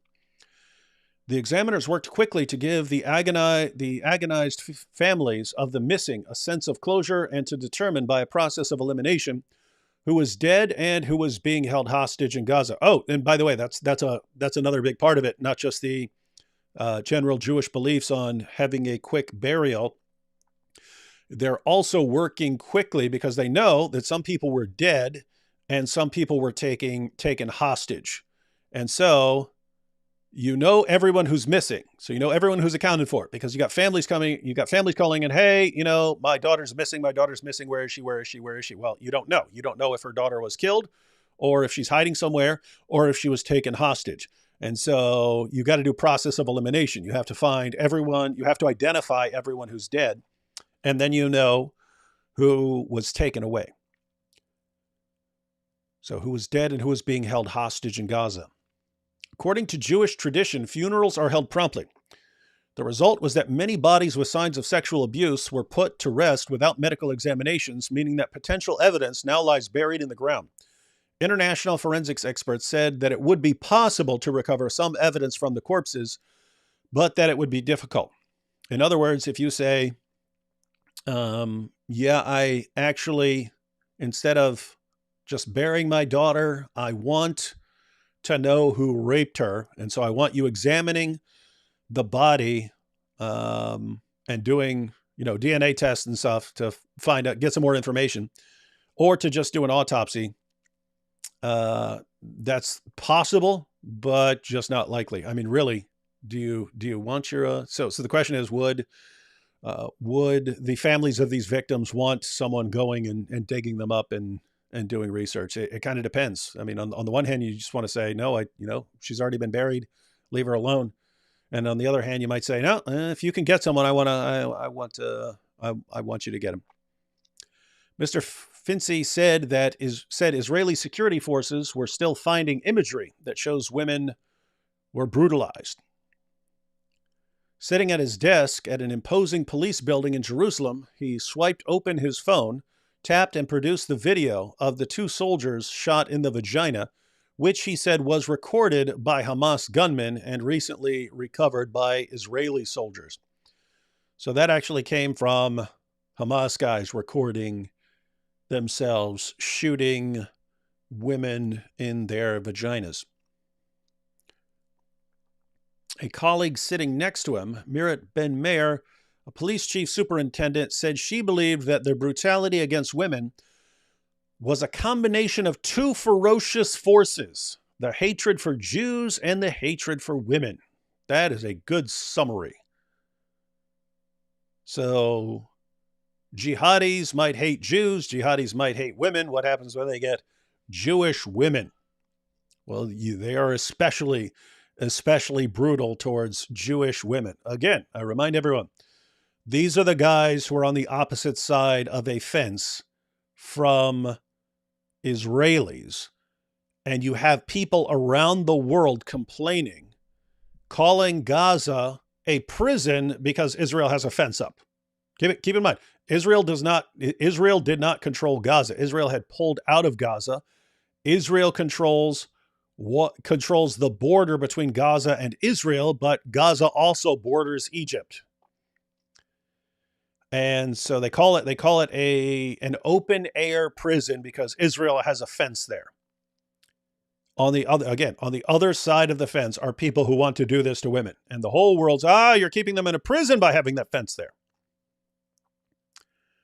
By the way, notice this good summary again. The hatred, two ferocious forces, the hatred for Jews and the hatred for women. Can you think of a religion that sort of combines those two forces? Is there a religion out there that combines those two forces, hatred of Jews and hatred of women? There might be one. I wonder where we might find it. Some emergency medical workers now wish they had documented more of what they saw. In interviews, they said they had moved bodies, cut off zip ties, and cleaned up scenes of carnage. Trying to be respectful to the dead, they inadvertently destroyed evidence. So these guys are, these guys show up on a scene. There's a body, zip ties, tied up, and so on, and they're trying to be as respectful as possible. So they want to clean it up. They want to clean it up, get the body taken away, so the body can be buried.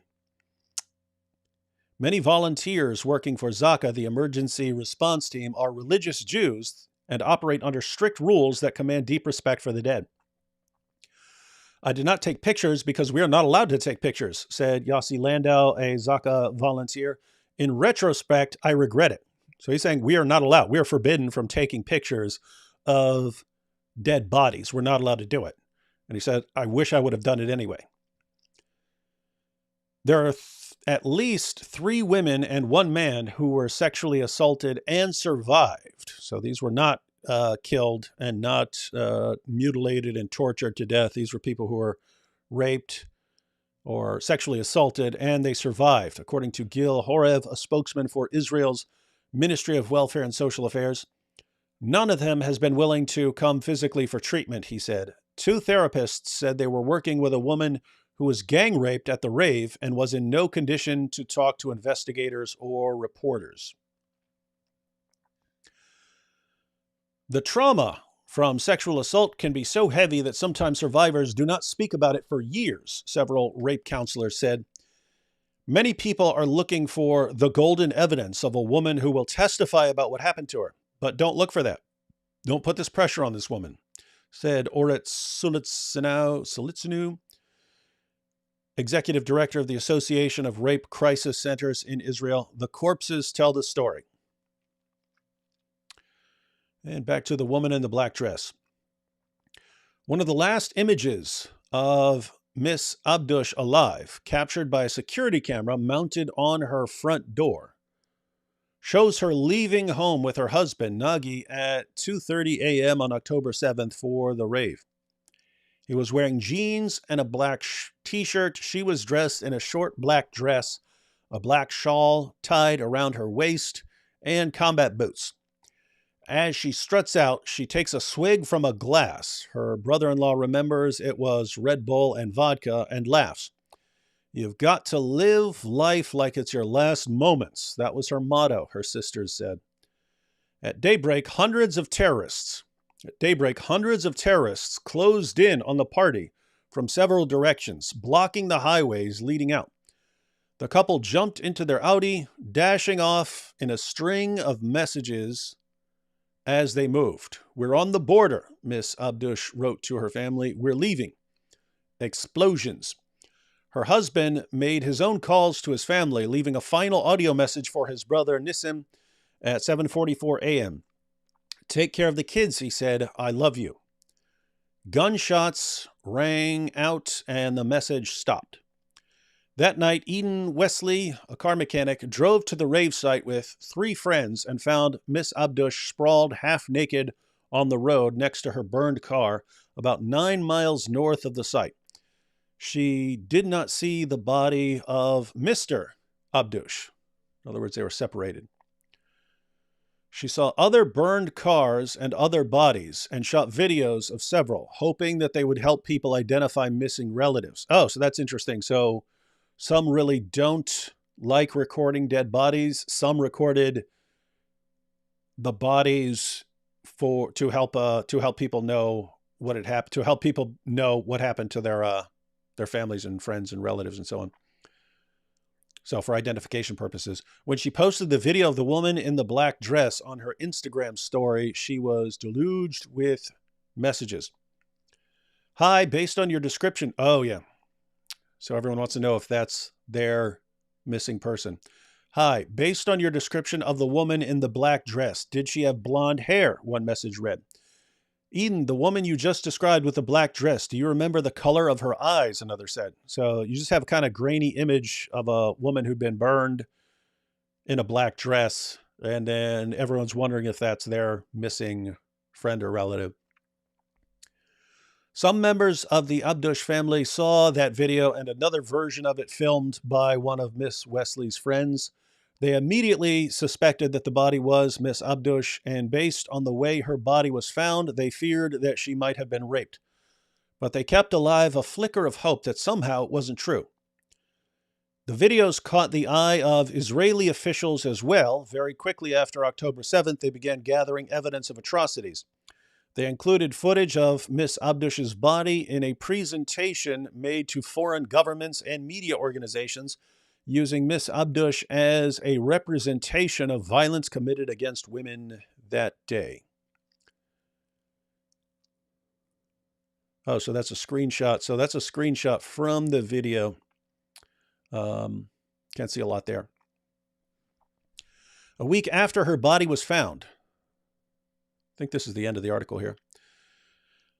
A week after her body was found, 3 government social workers appeared at the gate of the family's home in Kiryat Ekron, a small town in central Israel.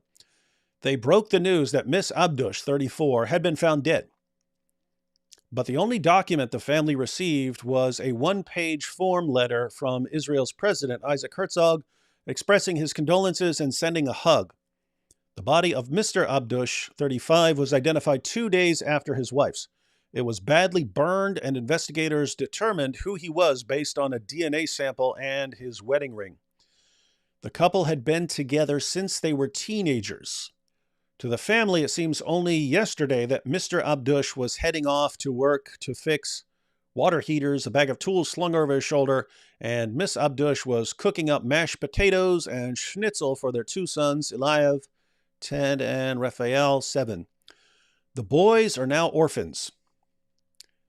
They were sleeping over at an aunt's the night their parents were killed. Miss Abdush's mother and father have applied for permanent custody, and everyone is chipping in to help. Night after night, Miss Abdush's mother, Eti Braka, lies in bed with the boys. So this is Grandma. Miss Abdush's mother, Eti Braka, lies in bed with the boys until they drift off. A few weeks ago, she said she tried to quietly leave their bedroom when the younger boy, so that's the 7-year-old, when the younger boy stopped her. Grandma, he said, I want to ask you a question. Honey, she said, you can ask me anything. Grandma, how did Mom die? Well, not a question you can answer. Not until he's older. So these are the parents. So these are the parents who are taking care of the kids. All right. So that's what I wanted to cover before the end of the year. So maybe next year won't suck so bad.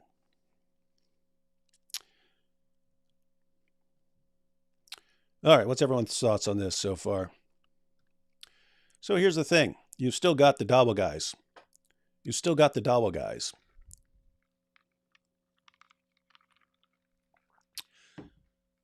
Defending Hamas, even if they won't openly defend Hamas, it's clear that's what they're actually doing. But you've got the Dawa guys, and they're still denying that Hamas was attacking civilians. Remember, what's the guy from 5 Pillars? Dilly Hussein on Piers Morgan.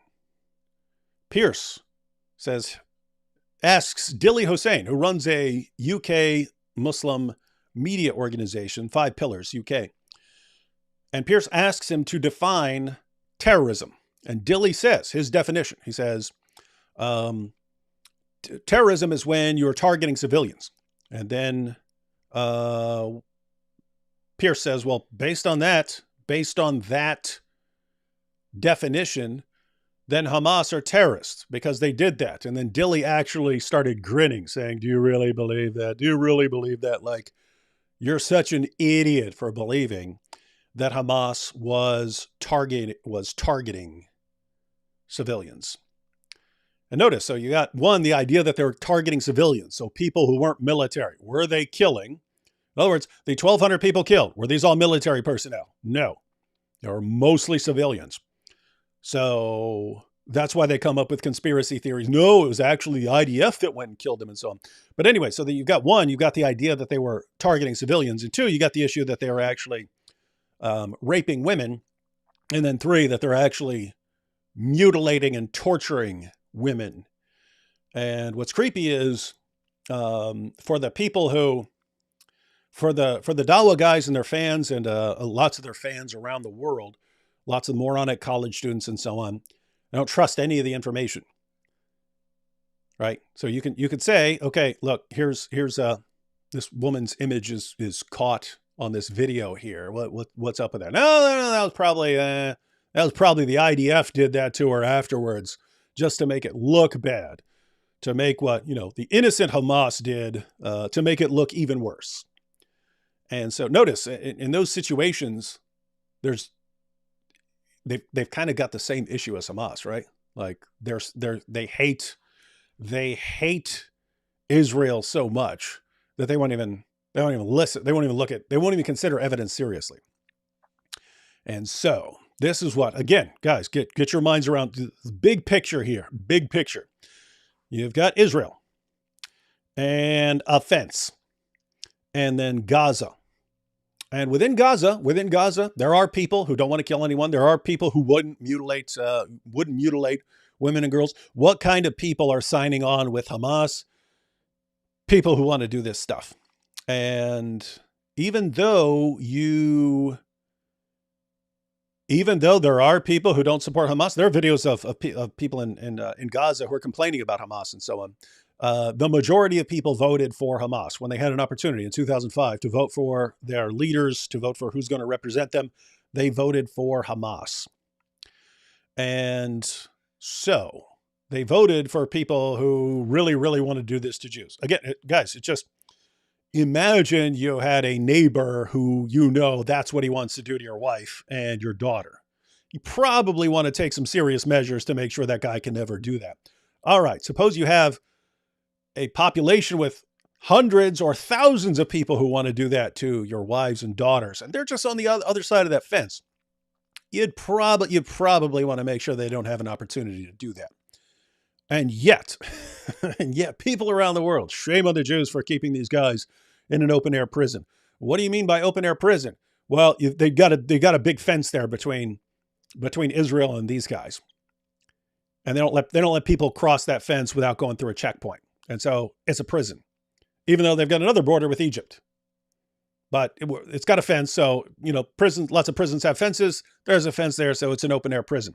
Okay. Why are these guys let's grant the terminology. Why are these guys in an open air prison? Oh, because there are a bunch of people there who really, really, really are obsessed with torturing and mutilating and raping and gang raping women and girls. Well, I don't know. If there were any group in the world that you'd want to protect your girls from, sounds like these guys. Sounds like these guys would be on the top of the list. So that's the situation. Anyway. Oh, I'm looking at the comments now. People are pointing out civilians participated. Yeah, you had Hamas, once they had gone through the barriers and checkpoints and so on. There were other people who went in to loot and so on. So they, it wasn't just Hamas jihadis. It was civilians going in to do stuff as well. But again, you got plenty of people who are shooting women so it was clear that Hamas jihadis were the perpetrators of quite a bit of this. All right. So sucks to, it's actually good that we're going to be wrapping up a couple hours before New Year's, at least where I am. So I guess where some of you are, it's already been New Year's. For some of you, it'll be a couple hours more, a few hours more after me. But for me, we've got 2 hours and 23 minutes. So it's good to wrap this up at some point, be done with it. What really sucks is, like, you can't just say it, point it out, and then move forward, because there will be people forever who deny that this happened. What happened on October 7th? Well, some freedom fighters tried to break out of their open air prison that they've been locked in with no reason, no reason for having these guys behind a fence. But they broke out of their open air prison for freedom. And they were eventually stopped. And then the IDF moved in and mutilated a bunch of people and killed their own people and so on to make it look bad so that they could justify their war going in. There are people who will be saying that for years. And so, as much as it sucks, we just have to periodically remind ourselves of what happened and what the evidence is. And New York Times, I have to say, doesn't seem to be much of a friend to Israel. So the fact that they're reporting on it seems, and after a 2-month investigation, seems like you're kind of weird if you think none of this stuff happened. All right, so we'll go ahead and take the rest of these super chats, and then we'll head out and hopefully have a happier New Year. Seems like all talking about AP. This is from earlier. Seems like all that Quran smoking finally got to AP. Also, cursed 3 years ago and only dying now. Geert was right. Even Allah's curses are messed up. Yeah, that would be funny. Notice how silly it is, by the way. It's like Ali Dawah calls curses on us for mutilating or desecrating the Quran, and we do it for years. AP gets COVID. Christian gangster. Whoa, we've got our gangsters too. Yo, we gonna pray for you, sucker. That's what we do, son. What's y'all's take on Finkelstein? Oh, is that the nickname for that Finkelstein dude? Yeah, I keep seeing him. I keep seeing people talk about him and so on. I just never managed to actually. I think I tweeted when he got fact checked at some point or something like that. But yeah, I'm still not familiar with him based on it's apart from hearing people talk about him pretty regularly. I'm finally able to be here and give a super chat. Praying for you, AP. Feel better soon. Happy New Year's, y'all. Yeah, let's all. Hope AP gets better soon because he does have a debate scheduled for Thursday. So, if you're a super cool Christian and not a lame, weird atheist, then you can be praying. And if you are an atheist, you can be hoping for chance to look favorably upon him. Cows, pa! I choose the goat. Born again Stefan says, blessed New Year from Luxembourg brothers. May the Lord protect and keep you, AP. Stop taking these death jabs. It's cool. AP has avoided COVID this long. Again, I had it twice. Waited for you, couldn't bear to read it. Yeah. I mean, that's a messed up article. That's a messed up article. When you're reading about women having a breast cut off while a guy's gang raping her, or a guy raping a woman, and then every time she flinches, he plunges a knife into her again. And then, of course, hammering dozens of nails into a woman's thighs, women being shot in the vagina and so on. Not like it actually boggles my mind. Why do you want a fence between you and these guys? So that's notice that's before and that's even now. There's the what do you need this fence? You're making it a prison. You're making it a prison. And then even beyond that, well, why are you still going after these guys, Israel? Why are you going so hard after Hamas? Why are you hunting these guys down? Why are you doing it? Why not just have a ceasefire? You've already done a lot of damage. Why don't you just let the rest of the guys go? But by the way, they still have hostages. But even apart from the hostages, why are you still trying to hunt down the guys that did all this stuff? Why not just give them a free pass? Gosh, people are lunatics, man. What in the world? People changing the topic yet. D. Wood, how close would you say the New Testament manuscripts are to modern translations? Very close. In fact, it's the The further you get, the better you get. In other words, because you you learn more, and you find more manuscripts as time goes on. So pretty darn good. AP, what sources? So these are from earlier. AP, what sources do you use on Arab migration to Palestine during the Mandate period? Plus, I choose the Zabuba. I choose the Zabuba too. But you'll have to ask AP that.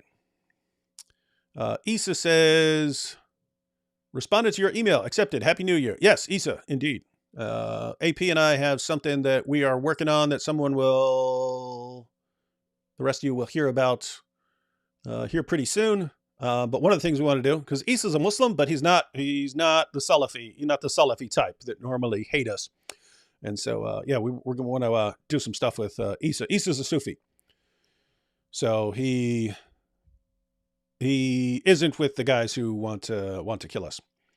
Chloe says, I'm not prepared, but assuming it was Ted Bundy, like from what I heard, cutting breasts off, necrophilia and stuff. Yeah. Ted Bundy was pretty creepy as well. That was a sick dude. Freaking psychopaths, man. Velvet says, love the work and dedication from you both. Keep the mission going strong of exposing Islam as only you, brainiacs, can. I'm a proud supporter. What is the time difference between when the Bible versus the Quran were written down? Well, the Bible's written over a period of 14 centuries. So it's a different concept of revelation, but the Bible is written over a period of about 14 or 1500 years, written in 3 different languages, Old Testament mostly in Hebrew, some in Aramaic, and then the New Testament in Koine Greek, written by about 40 different authors, so completely different situations on 3 different continents. And so that's the Bible. The Quran's written over a period of about 23. So the Bible's finished. The Bible's completely finished as at least individual books by the 1st century AD. Some of the compiling was later, but the individual books are done by the 1st century AD. In the 7th century, so the year 610, is when Muhammad supposedly receives his first revelation of the Quran. That's 610 AD. And then he continues receiving revelation supposedly until 632 AD. So it's a period of about 23 years that Muhammad is receiving revelations. So hope that answers your question. Get well, AP, and Happy New Year's. Get well, AP, and Happy New Year's, AP, D Wood, and community. Yeah. I'm looking forward to a new year. I mean, this year was cool because, again, as we were talking about earlier, it was cool. I don't know. We just got deeper into live streaming and so on. And I have kind of a problem of, like, if I'm focused on live streaming and setting up for the next live streaming and what are we going to talk about for the next live streaming, I'm normally not focused on making videos.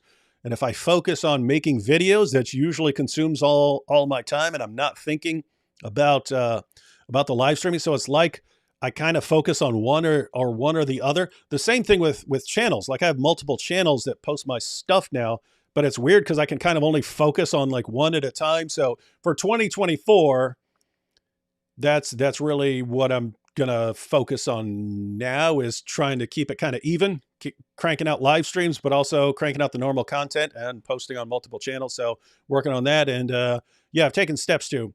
I'm going to have some people helping out with that. So it actually, with some people helping out with some of the stuff, then I should be able to be more consistent in working on multiple things at the same time. Sarah says, yes, my dear children, we have lost our dearest friend, AP. AP was martyred while defending his strap, the leather strap of his fathers and forefathers. That was funny. Someone shared, where is it? Let me see if I can find it. Someone shared yesterday on Twitter, and then I retweeted it. But we've been talking about how the some people would post like fake confirmation of scientific miracles in the Quran. But someone made one. Who was that?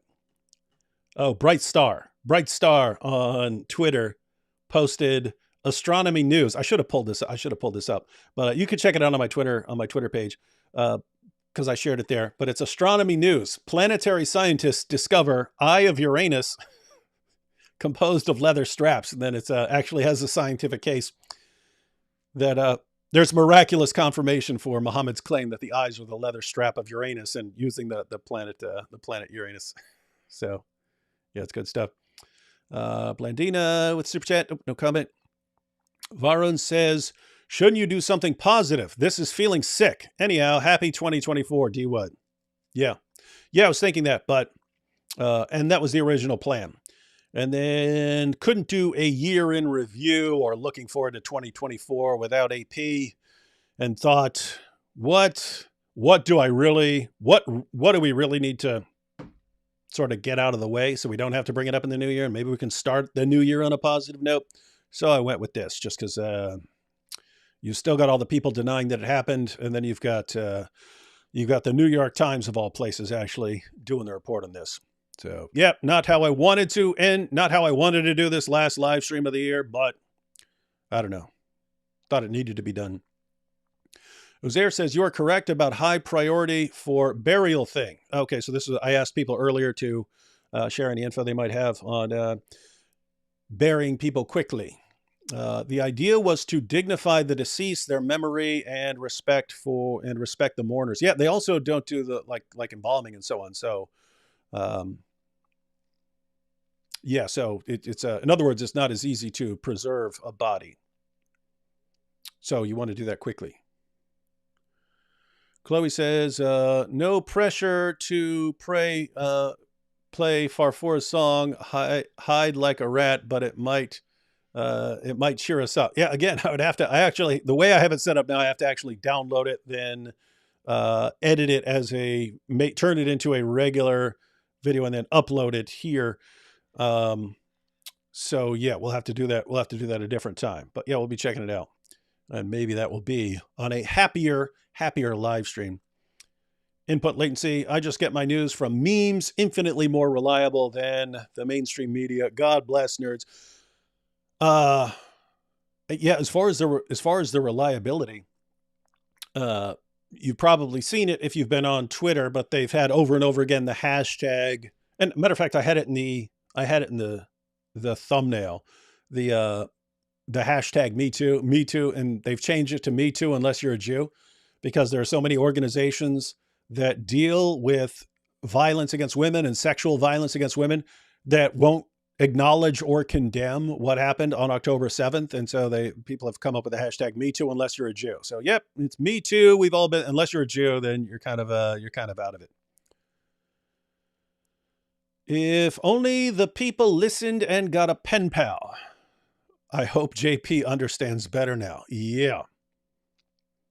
Ongoing problem. This is true of atheists. This is true of Christians. This is true of Muslims. This is true of everyone.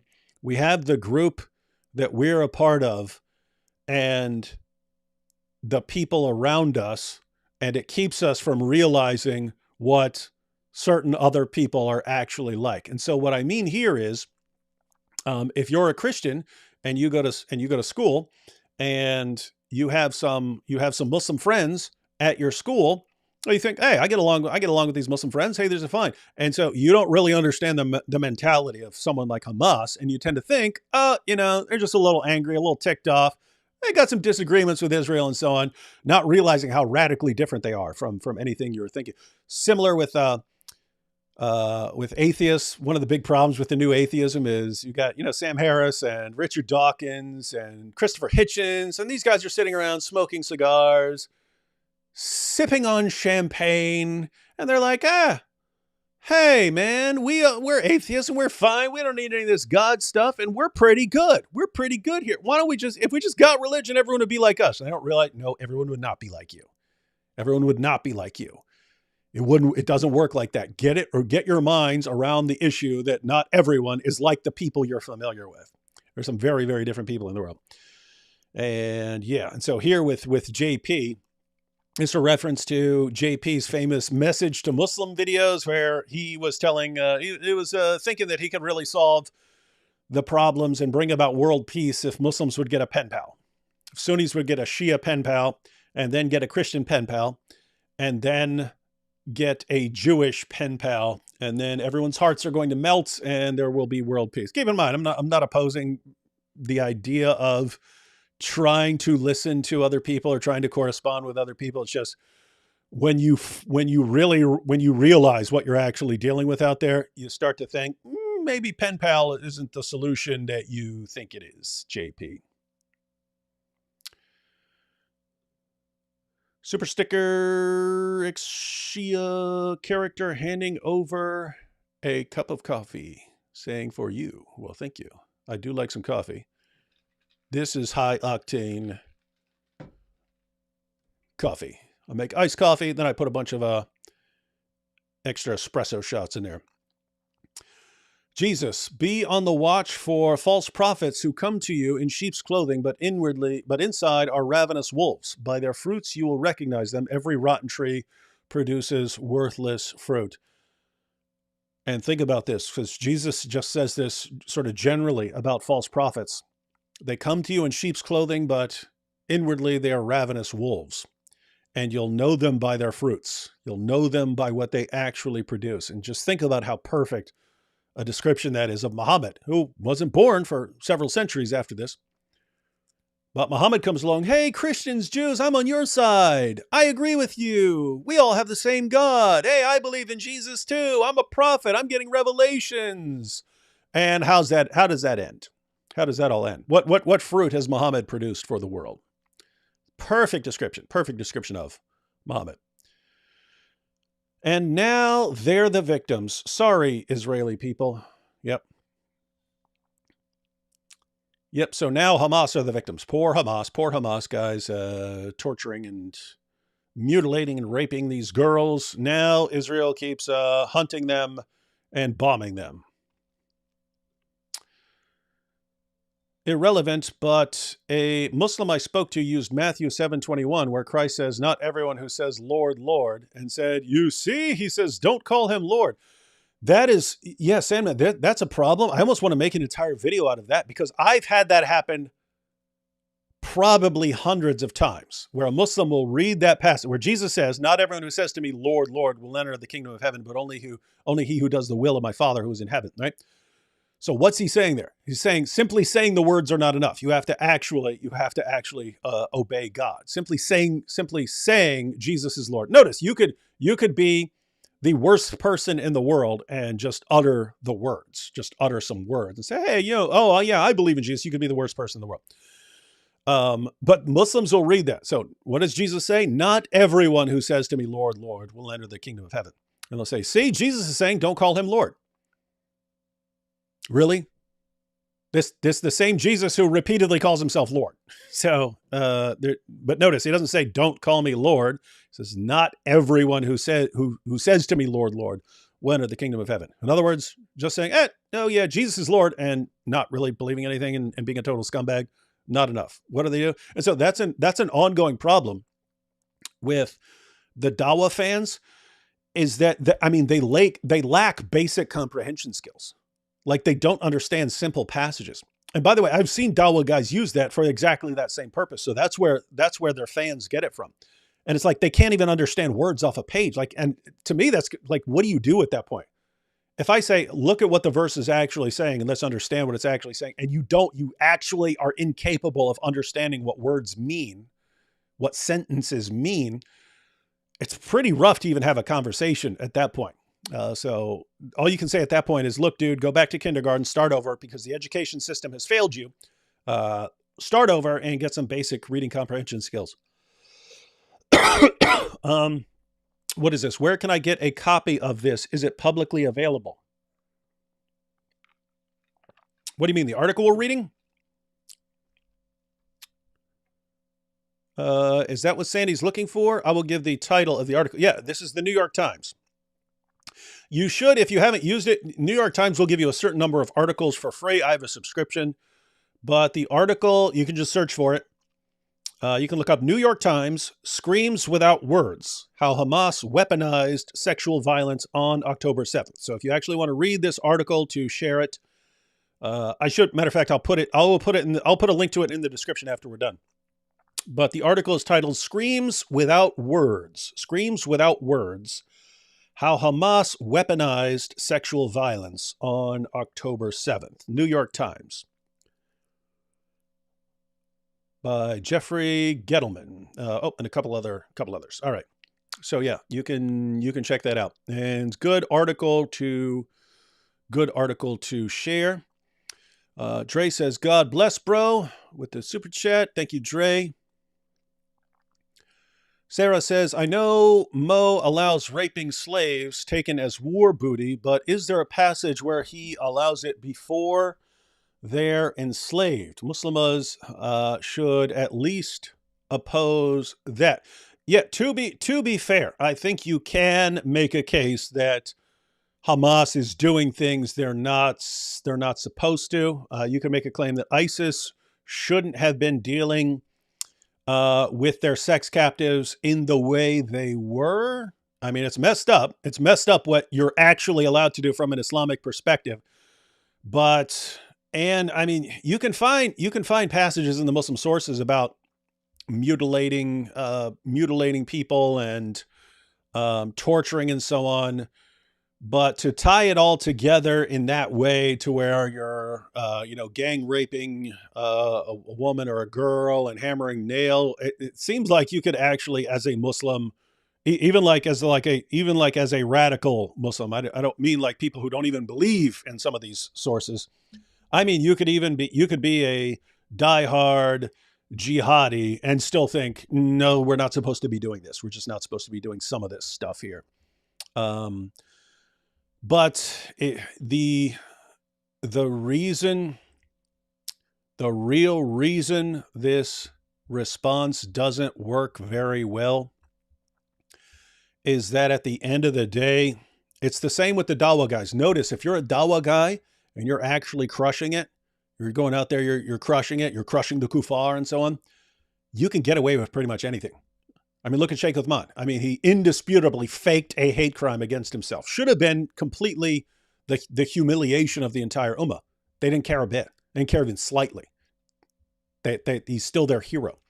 Then he committed adultery with his friend's wife and married a girl who was already still married because she's an American convert, and it's a status symbol. So he married a girl who's married to his friend. The friend sent her to Sheikh Uthman for marital counseling because they're having some problems, and Sheikh Uthman bangs her. How much trouble is Sheikh Uthman in? Zero. They do not care. So you have this idea, as long as you're doing what's important, we're going to let you slide on all this other stuff. Guess what? If you're a jihadi going out there doing it, this is the attitude of ISIS, this is the attitude of Hamas, and so on. It's, hey, you're going to die as a martyr fighting the kuffar. You got a clean slate. So if you're crossing some lines because you're enraged at these people, Allah's going to be fine with that.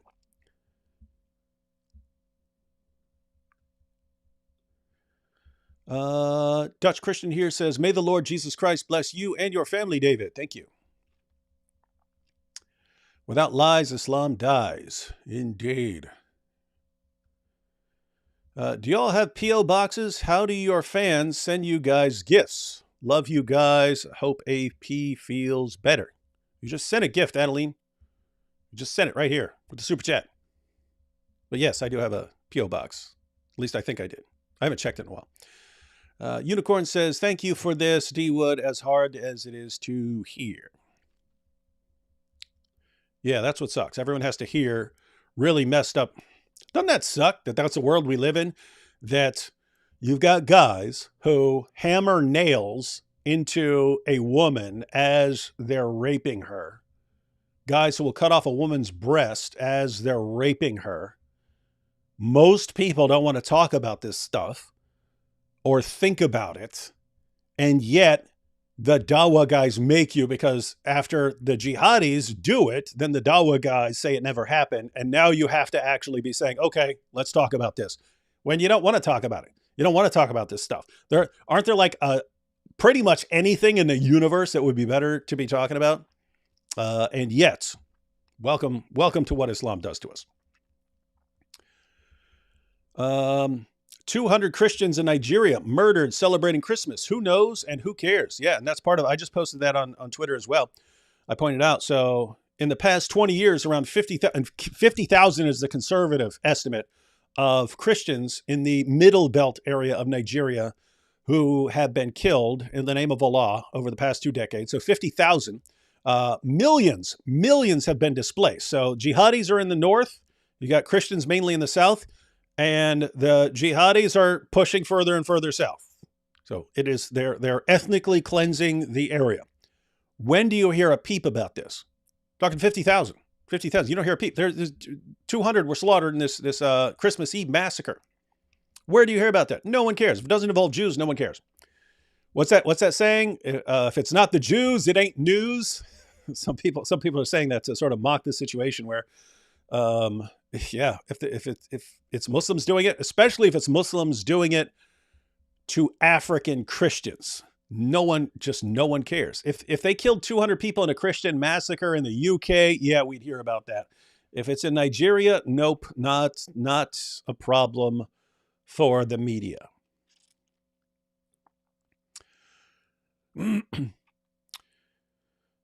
SK says, I don't have a lick of sympathy for Palestine anymore. And that's something, just so everyone knows, I have a slight cold. My voice actually held up better than I thought it would. There's a amount of cough drops. But that's an ongoing issue where, guys, you could be sympathetic towards the Palestinians because as revolting as you might find Hamas, and as revolting as you might find the people who voted them into power, there were people who didn't approve and who didn't vote for them and who don't want them and who would just love to live normal lives, and they don't want to slaughter all the Jews. There are people there who don't want any of that. There are Christians in Gaza and in the West Bank. And so you do, and you, even for the people who really hate Jews and so on, you could kind of get your mind around that. Like I could sit here and think, hey, if I were born in Gaza, and let's suppose an Israeli rocket strike, even if the rocket strike is in response to something Hamas would do. So Hamas would launch a rocket at Israel. Israel has a system where, okay, if a rocket is fired out of Gaza, they have a system in place that will follow the trajectory, send a rocket right back to hit the spot where it was launched from. So Hamas would do what? Hamas would launch these from areas, next to schools and so on, hoping that a bunch of civilians get killed when Israel launches its missile back at them. But notice, if I were raised in Gaza and I was a 10-year-old and one of those rockets comes back and injures me and kills my family and so on, I could understand growing up and being enraged. So the point is, you can think of the Palestinians. You can think, hey, I want what's best for them. But yeah, when there comes a point where people are starting to think, okay, Israel, you just got to do what you got to do, and you have to get Hamas, and anyone who's standing in your way, you still have to get Hamas. And I lots of people are going to be like that. I no sympathy for anyone as far as, and that's kind of messed up because again, there are people there who want nothing to do with this, who have no part of this. But that's what they're doing. And so, it's kind of a messed up situation that Hamas is actually damaging their own cause here. Because if people stop sympathizing and just say, oh my goodness, no patience for this stuff anymore. What do you do? Because that's all that kind of keeps Hamas going, is people sending billions of dollars in aid to these guys. Where has Kool-Aid Man been? Wait, when did D-Wood got back to YouTube? I never left. I left a channel. And pretty much instantly started up other channels. So yeah, been back for a while, but I was never really gone. I said I was getting rid of a channel, which was a big channel, had 700,000 subscribers, and had become a big waste of time thanks to our fans at YouTube. Keep in mind, this channel that I'm on right now, this will eventually be like that. They eventually start targeting you and harassing you and taking down all your stuff, especially if you're, critical of Islam and so on. They eventually take it down. They get to the point where they're like, YouTube is harassing you. They keep giving you false strikes and so on. You can win an appeal, and you file your appeals, and then you argue with people, and they eventually put your stuff back up. And but it becomes a point where it's not worth it. This channel I'm on right now, once that starts happening, once they start messing with me, I'm just gonna give the channel away if someone wants it, or delete it and start up something else. It takes them a while before they start harassing you. So now it's going to be this rhythm going on where they leave them alone, and they'll work really well. And once it gets to a certain size, they're really going to start messing with me really hard. And I'm not going to cling to it like I used to. I'm just going to go off. I'll rather start over because it's easier. Because look, look at my hits on my videos. You can look at my regular videos, not the live streams, but you can look at my videos. I get the same, if not more, views per video that I used to with 700,000 subscribers. Why? They're not messing with me now. They're just not messing with me. They're not constantly messing with me. So anyway, works out well. But yes, this is more guerrilla style than before. All my channels now are disposable. I will dispose of them and move somewhere else. Sharing truth, thanks. Everything old is new again. Indeed, yeah, especially with the new year. D. Wood, please read. Ich heiße AP und ich... I guess I should read that with my German accent. Ich heiße AP und ich habe eine Zabuba. That'd be a cool song. Ich habe eine Zabuba. There's a song called Ich habe einen grünen Pass. It was a German rap song by the group Advanced Chemistry. Uthman's Tomato Ketchup says, wonder what 7th century Islam was really like. October 7th, sick to the stomach, am Yisrael chai. The next Zakir Naik. My New Year's resolution. Why do you write New Year's multiple times? My New Year's resolution is to be a little less of a nerd and to be a little nicer to David. I may break it early. What's yours? That is a good New Year's resolution, being nicer to me, and would keep you from constantly getting completely humiliated when you talk trash to me. Christian gangster. Keep in mind, we've got our gangsters. We can't control our gangsters. Genuine question. When you see news like this, do you feel angry, sad, etc., or is it just intellectual? It's intellectual, but it kind of has the same effect. So with me, it's God created people in his image, and it's not just the woman that's being raped and tortured who is created in the image of God. It's the guys who are gang raping her and torturing her. They're created in the image of God. We're all created in the image of God. We have certain responsibilities. Image God means we're supposed to be imaging God in the world. We're supposed to be somehow reflecting God in the world. And in order for us to reflect the image of God, we have to have certain abilities. And so God gives us these abilities with which we can reflect God's nature in the world. And what do we use it for? Well, we gang rape and torture women. And so it's, on the one hand, it's, look how this woman who's created in the image of God, look what these guys are doing her. But at the same time, look at what these guys who are created in the image of God are doing. And it's just, so it's look how messed up this is. Look at what we've been given and what we actually do with it. And it's weird, because what do you do with that, right? On the one hand, you want to like grab the guys and choke them and so on. And at the same time, so anyways, it's like a combination of things. Let's look what you're doing this woman. Look at what you guys have become. Look at your ideology and your beliefs, that they do this to you. And it's like everything is designed to warp and twist the image of God in the world. And that pisses me off. It pisses me off. So yes. A shame Ridvan left. I was hoping you guys will kiss at midnight. Well, we wouldn't even be in the same spot, so we could, I mean, we kind of go towards the camera or something, but thank you, Dr. Wood and AP, for sharing your thoughts and ideas on Islam. Very helpful. Even the snark that happens on your videos. Love AP's giggles. Yeah, his giggles, the funniest laughs are Mufti Abulaith, then Anthony Rogers, then Robert Spencer. Those guys have the best laughs. Helen says, keep the videos pouring forth. Muslims need to watch them. They're glued to their phones. Happy New Year. Yeah.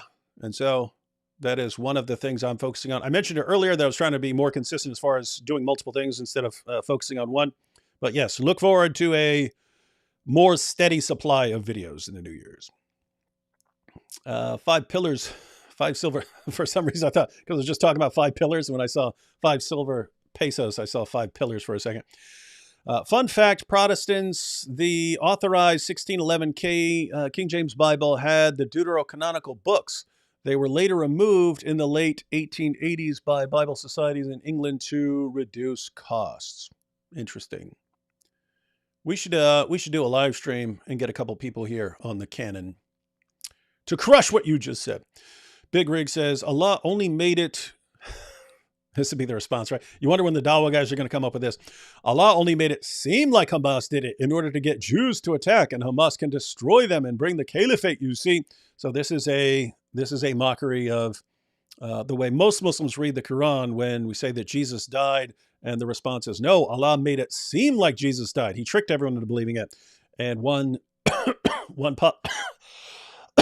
objection to that is the absurdity of the idea that Allah might just be tricking you about what you see with your eyes. If he can just trick people into thinking that Jesus died, then notice, God is powerful enough to do that. But once you believe in a God who does that, where do you draw the line at? So could Allah just be tricking everyone about what happened? Yes. And he could be tricking people into thinking that Israel's dropping bombs on there. In fact, we might want to start saying that. Maybe Israel didn't bomb anyone. Maybe Allah is just making you think that he's doing it.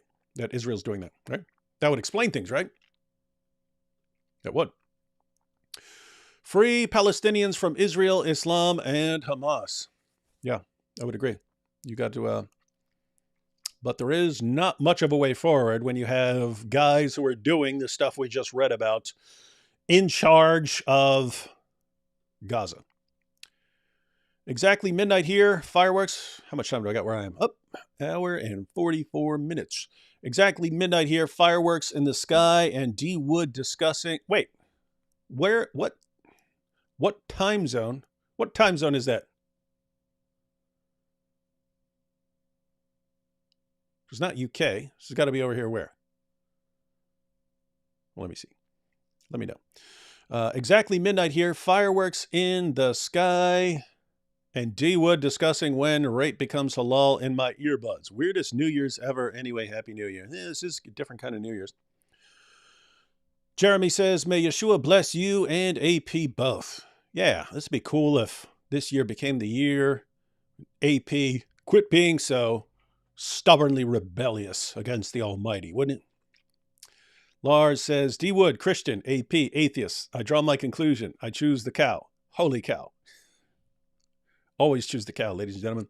Cup of Indian Tea says, Happy New Year, D Wood and AP. Expecting a lot of helpful videos this year. It is sad that there are people who don't accept or completely deny that this, don't accept or they completely deny that this really happened. Stay safe, brothers. And yeah, I pointed out why this is, it's like a symptom that is shared, right? Hamas is so enraged at Israelis that this is what they do.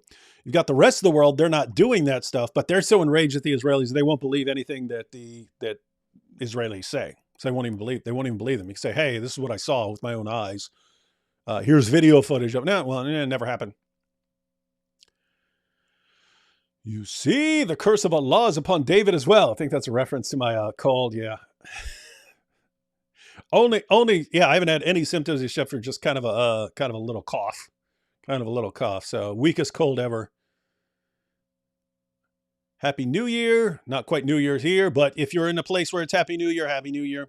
And Happy New Year in a little while to everyone who is going to be getting New Year in a little while. So jihadis are ethnically cleansing Nigerian Christians, but Israelis are not ethnically cleansing Palestinians. They are both ethnic cleansing. Fact. No.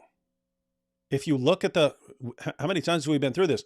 If you look at the population of Palestinians in Gaza has been exploding. No pun intended. It's been growing rapidly. It's been growing rapidly. Going after, notice, okay, suppose Nigerian Christians were launching a ton of terrorist attacks against the rest of Nigeria, right? Suppose Nigerian Christians were constantly launching terrorist attacks against the rest of Nigeria. And then the terrorists, the Nigerian terrorist Christians, then went and hid among the civilian Christian Nigerians. And then the rest of Nigeria said, we have to get the terrorists, but the terrorists are hiding among the rest of the civilian Nigerian Christians. And then the military went in to find these guys, and some civilians got caught in the crossfire. Would that be an ethnic cleansing? No, that wouldn't. That would be targeting terrorists. That would be trying to eliminate terrorists to keep them from launching terrorist attacks. That seems to be what's going on in Gaza. The jihadis in Nigeria they want to wipe out Christians of Nigeria, or at least completely violently subjugate them. But you can't be a Christian living on your own and not be subjugated in Nigeria, according to these guys. That's what they're aiming for. You can say and make a case, Israel shouldn't be doing that. Oh, Israel should have been more careful there. Oh, Israel should have been more careful with that bomb. You could say all these, but it's not the same thing. It's just not. Stop embarrassing yourself. John says, the Lord works in mysterious ways, i.e. through social media. Keep speaking the truth, David, as the truth will set us free. Happy New Year, by the way. Yes. Yes, it is good. I actually like New Year's. I tend to crush it in a new year because I'm always like, got a fresh start. All the failures of the past year, that's last year, right? You crush it this year. Velvet here says, awesome that you do this. Have long thought Israel needs to expose the gross demonic brutality of these crimes. Hoping good people everywhere wake up, take a stand for truth and righteousness. And and that makes the same point we were talking about earlier, that you don't want to talk about this stuff. You don't want to think about this stuff. You definitely don't want to be talking about this stuff on, New Year's Eve and stuff like that. There's so many other things we could be talking about. And yet you've got so many dumb college students out there supporting this. You've got nice Muslims who don't really, they may not be aware of any of this, and they still think these are just freedom fighters breaking out of their open air prison. They don't know it. They don't know any better. And so it just sucks that you don't want to talk about this, but you kind of have to keep talking about it until it becomes common knowledge, and then the Dawa guys can't deny it anymore. Far4 says, if you make a new channel, will it have a new name? Yes. Matter of fact, I can say they will eventually target this. They will eventually target the channel. I will burn it to the ground or go to another channel. I just found out it's way easier. It's way easier. No, I mean, the moment you get away from them constantly attacking your channel, it seems like it's got to be shadow banging, because if I can go to a completely new channel, start over with a fraction of the subscribers, and get even more views on a video, that means they were doing something to kind of hold you back on the other one. So I'd rather just play kind of musical channels. I'd rather play musical channels than constantly be fighting with a bunch of morons on the YouTube trust and safety team who they don't like you criticizing terrorism. That might hurt someone's feelings. Shut up, YouTube, bunch of morons. Allah is Palestinian. It is funny, all of AP's mockeries of so-and-so's a Palestinian. You had Abraham Lincoln, the Titanic, all that. Why do people say Jews are from Turkey? I think they're saying some Jews are from Turkey. Like same thing, like some Jews are from...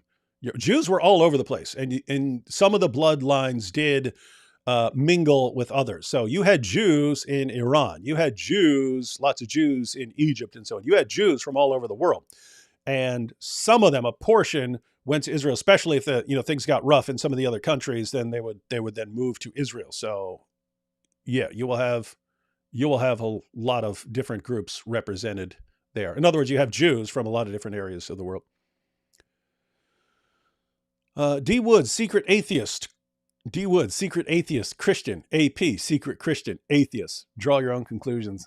If anyone doesn't know what that's about, we one of the things that like just online, I don't even want to say the Dawa guys, although it's sometimes them, but just online Muslim, as when there's nothing else to say, they'll just say you're the opposite of what you say you are. So with me, if I'm talking to a Muslim, they'll say, "Oh, David, we know that you're an atheist. You're not a real Christian. You're an atheist." And with AP, they'll say, "Oh, you're AP. You're not a real atheist. You're a secret Christian." It's like great line of argumentation there, guys. Really smart what Dawa's done for you. Jack says, What's your best disproof for Islam? You have a lot. That's kind of hard to narrow down. Because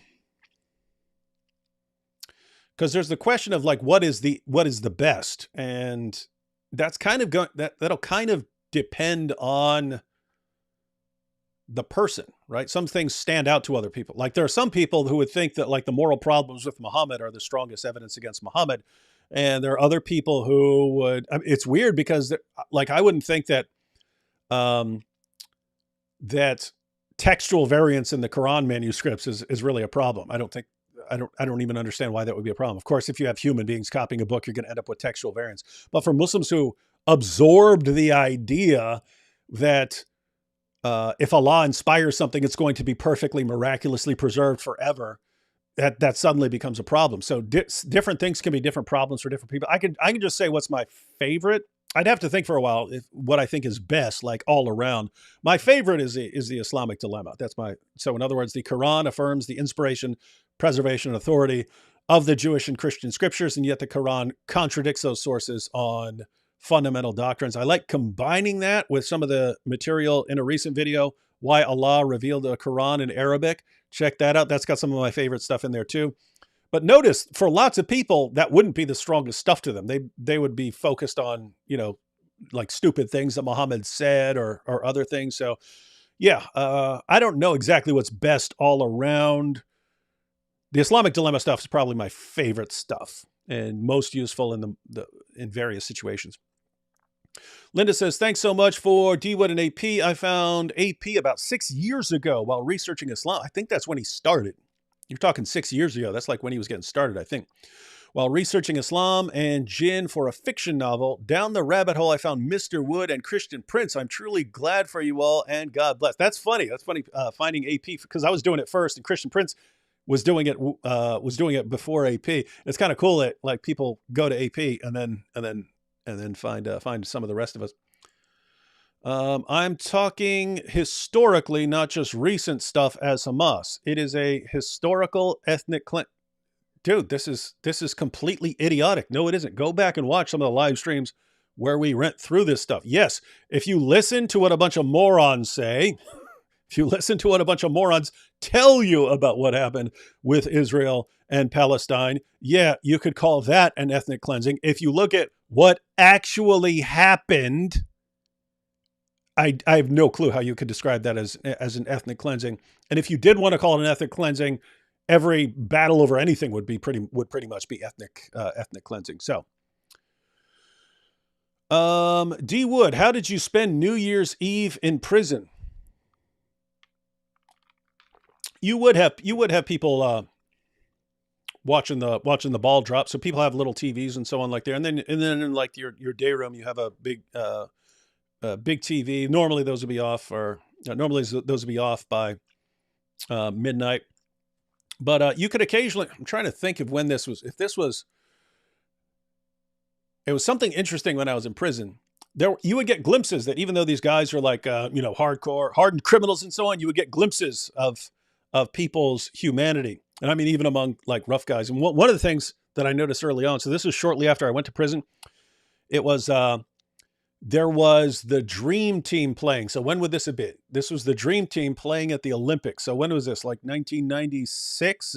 Was that a time when you had the Dream Team?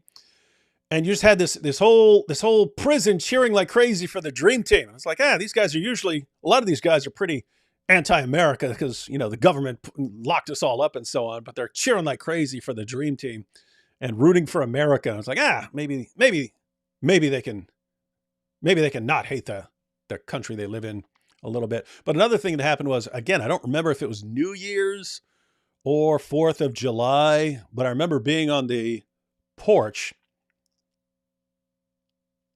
probably 4th of July, because New Year's, no, they do fireworks on New Year's as well. I don't know. We're out on the back porch.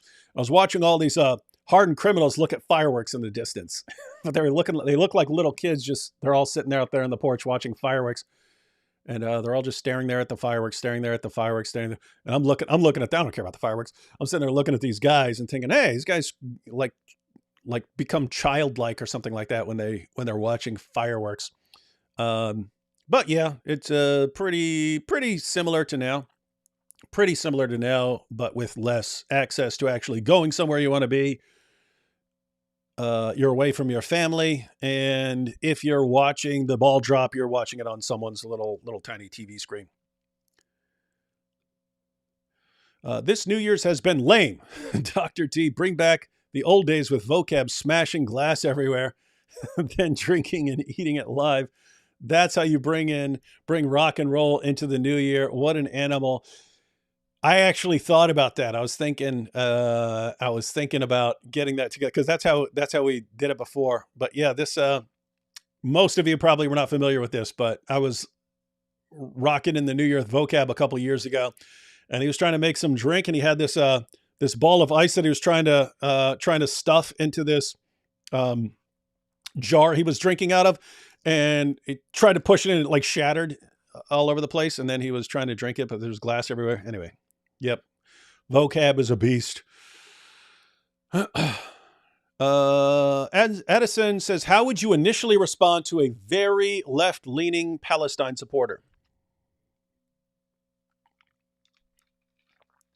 That would depend on the context as far as if this was happening on a live stream or a debate or something like that. If I were actually sitting somewhere, I'm in a restaurant or something like that, and I were hanging out with someone and the topic came up, generally in those situations, same as I always say, I would start by asking a lot of questions. I would have a lot of questions. I'd be asking questions. What do you mean by this? What do you think a genocide is? What do you think terrorism is? What do you think happened on October 7th?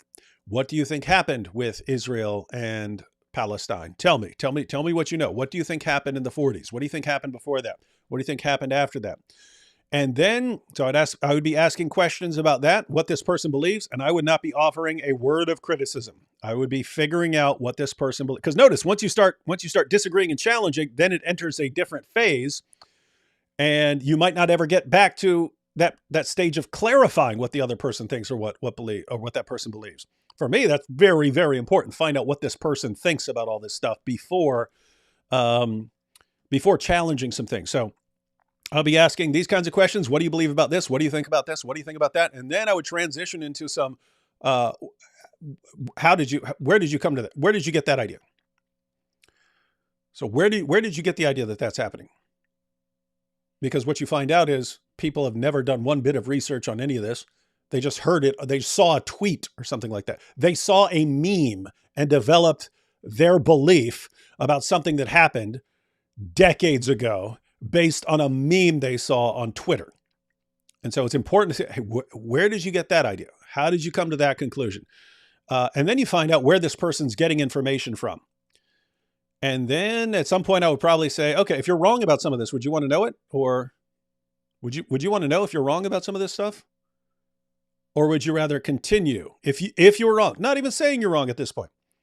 If you were wrong, hypothetically, would you want to know it? Or would you want to continue on exactly as you are with all your beliefs, even though some of them may be wrong? What would you rather have?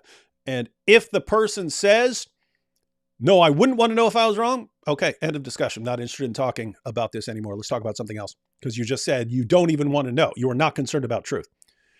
If the person says, yes, I would want to know if I'm wrong. then okay, let's examine some of your claims here. Let's examine some of this. That's how I'd proceed.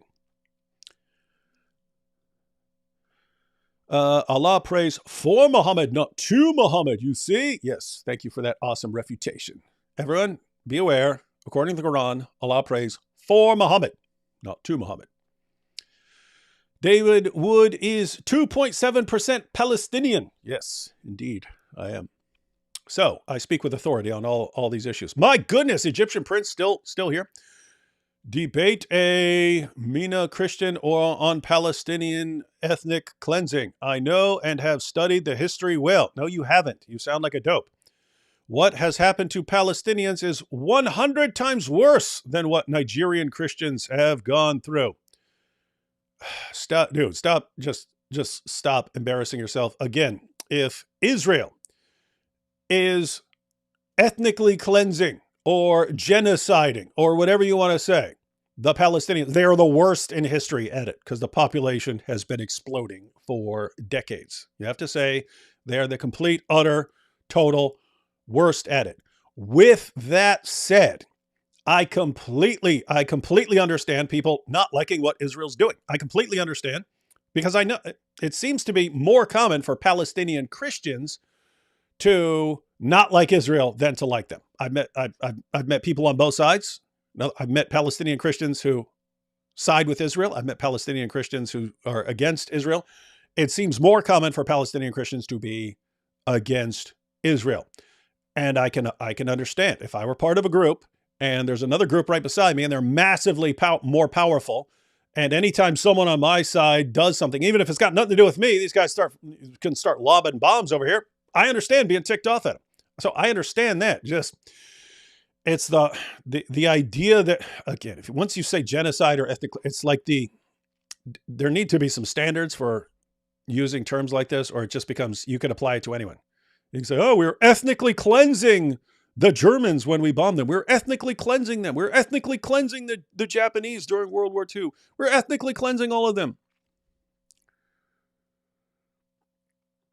And then a more reasonable comment from Egyptian Prince. Anyway, I pray and hope for peace. God bless. Peace. Yes. Same for me, Egyptian Prince. I'm not. I said as soon as this started, I said Israel's going to do some messed up stuff. Other Palestinians are going to do messed up stuff, not just Hamas. But I see zero way forward for anyone when a group like Hamas that wants to treat women like that have political power.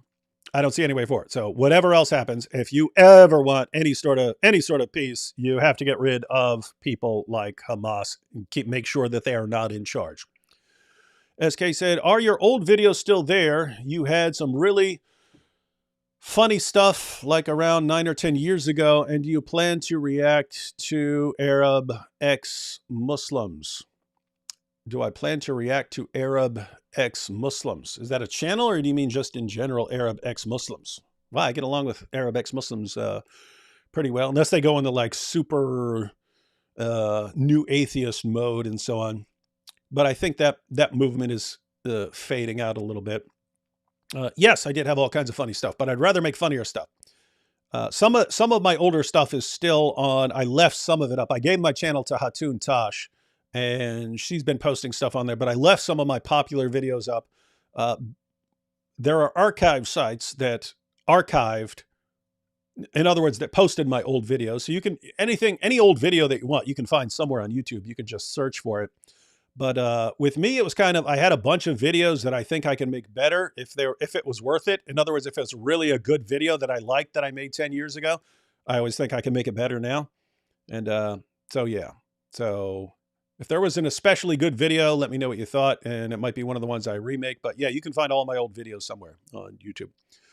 What are your thoughts about Naturai Karta and the 3 oaths? I think they were violated. Not sure. In other words, not terribly familiar with that. Follow up to my previous super chat. What if it's on social media, e.g. Facebook? What was that about? Follow up to my previous. I don't remember which super chat we're talking about. Follow up to my previous super chat. What if it's on social media, e.g., Facebook? Oh, was this a question about how would I interact with different? Let me scroll back. See what you're talking about. Is this how I was? Yeah. Okay. Yeah. If it's on Facebook. Yeah. If it's going to depend. If it's someone and it's just a comment and you only have one shot, you might just, if you only have one shot, it's a person you're not actually having a conversation with. It's just that person posted a comment, you're responding to a comment, you're never going to interact with this person again. You might just want to, you might just want to crush the person as much as you can, or you might want to. Greg Kokel calls it leaving a stone in the other person's shoe. Something that's not, it's not instantly going to change a person's mind, but think of something that might challenge something that the person is claiming, and just understand not everything is up to each individual. Like, you don't have to change every person's mind in the world. You don't have to change a particular person's mind. We're all playing a role, and there's a ton of people. So if you just like get someone thinking, that could be good. If you give a person one relevant thing to contemplate, that could be your role in that situation. But if you're on Facebook and it's a person you could be interacting with regularly, you can do the same thing. You can just ask questions. And by the way, that's a good way to start conversations, because lots of people like to talk about their own views. And so if you say, hey, what do you think about this? Or why did you say that? Lots of people would like to respond and say, here's why I said this, and here's why I think this, and so on. You can just start up asking questions like that. And you can follow exactly what I said about a conversation with a person like at school or something. Palestinian is a word they made to replace Nazi. They do seem to dislike Jews. Farfour says, imagine both embarrassing yourself and losing money while doing it. Yep, that would suck. General Sherman was ethnically cleansing Americans. Yeah, there was lots of people ethnically. Just every war, every battle has always been an ethnic cleansing. And stop super chat. The Dawa fools will say we are Mossad. That's true. Well, you obviously all are, right? I mean, we have to appreciate Mossad funneling super shekels to us by the super chat, but we got to do it somehow. Right? All right, ladies and gentlemen. Any final comments on any of this? I'm in the regular comments here. What do you guys? Here's a good question. What do you guys want to see in the new year? I mean, for me, what do you want to see me do in 2024? Any thoughts?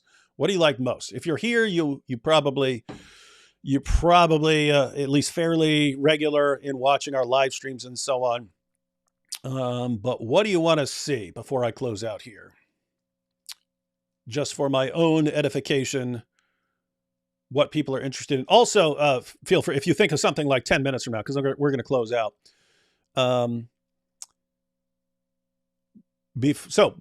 in other words, if you think of something 10 minutes from now or an hour, or if you're watching this later, some people are watching this later. If you're watching this later or you think of something later, you can post it in the comments section. I'll come back and check. What would you like to see more of in 2024? What style of content? Because I've produced very different kinds of content. Topics, kind of material, stuff people you might like to see us interact with. Going after the Dawa guys, working together with other content creators. What would you guys like to see? We have Tribal Dad. Don't cut your hair. That is a difficult topic because I can't stand long hair. My wife prefers longer hair, so I've been growing it out. I'm hoping in 2024, she says, David, you look like an idiot. Cut your hair off. But I'm leaving it until she says no, actually, because again, she's always thought I was going to look like Fabio or something like that if I grew out long hair. It just doesn't work. But anyway, she likes it better. She doesn't like short hair. I actually would prefer bald while keeping my beard. Shave it all, leave a beard. That's what I would do if my wife didn't have some say in what she has to look at, and if she hadn't, through years of marriage and all the crap she's endured with for me over the years, earned a complete right. She could tell me right now exactly how she wants anything, and I would do it. She's been through she's been through enough to make she can make all those kinds of decisions. Um, wait, what is this? Hey D Wood, have you ever thought of doing a reaction video on Nabi Asli's content, like how you did for Farfour? No, but if you'd like to see, yeah, send me an example, especially in the comments later on, telling me specifically what you're thinking of. So post an example of what you're talking about as far as content and what kind of response you're looking for. Is this the far four dance? When I say, is this a response to me saying what should we do? What should we do for the new year? Should we do the far four dance? I still want to, yeah. Oh, you can check on the next Zakir Nikes channel as well. He actually posted Ali Dawa audio over far four's face. More Christian centric content. Yeah, I mean, I was thinking I want to make videos that are like covering all of the basics so that if I do jump to another channel or they start targeting me, then I've got this collection of videos. In other words, I want to cover all the basics on responses to Dawa, all the basics, all the most misused Bible verses and so on that Dawa guys use and so on. I do want to have a collection of all the basic content out there and not as much sort of, things that are responses to specific things that aren't it's called YouTubers call it evergreen content. It's material that's always relevant. So a response to a verse that's kind of always relevant. If you respond to some specific situation that happens tomorrow, that might not be relevant 2 weeks from now. But I do want to cover all the basics. Someone said, as far as what should happen in 2024, convert AP.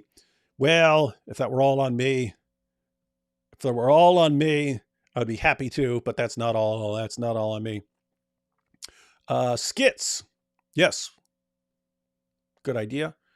Love the live streams, but would love to see some more videos on the new atheist. Yeah, I just pointed out that I want to make basic. If you notice, I made a response to Dawkins. I made a response to Sam Harris. It's kind of a dirtbag move. Christopher Hitchens been dead for a while, so I don't know. It's kind of a dirtbag move to take a swing at someone who's been dead for a while. But yeah, I do want to make. Let me just make a prediction, Garrison. You're going to have 2 really, really good responses to the new atheist very, very soon. I'll just leave it at that. So, Garrison, you will have, if you want responses to the new atheist, again, I think they're fading out. I think they're going to their fading is going to escalate. But yeah, go ahead and check out what's coming up soon.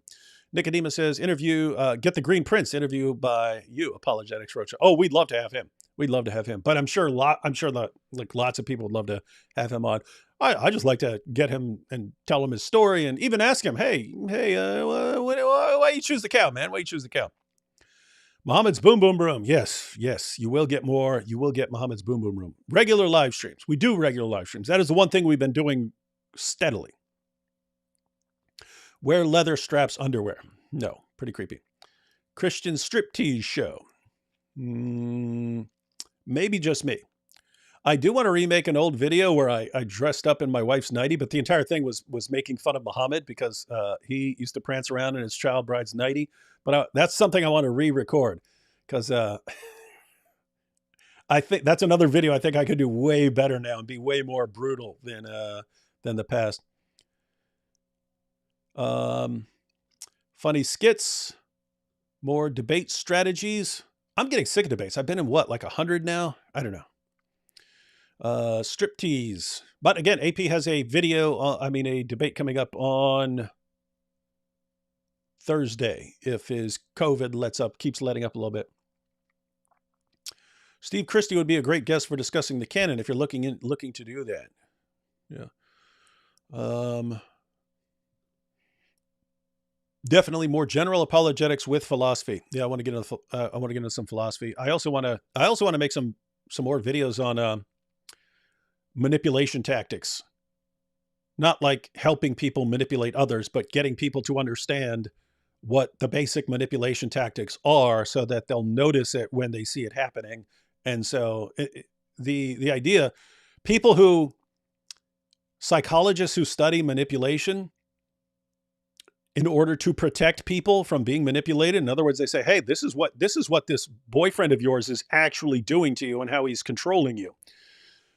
Those people will tell you the best way to deal with the manipulator is not to kind of expose and shame the manipulator. The manipulator won't like being exposed, but it's not going to change his behavior. He's going to go off and do it to someone else. It's to make people into what are called hard targets. So these are people who understand manipulation tactics, and so they don't fall for them because they see them when they're happening. And so the level of manipulation that people are being bombarded with, I can't think of anything.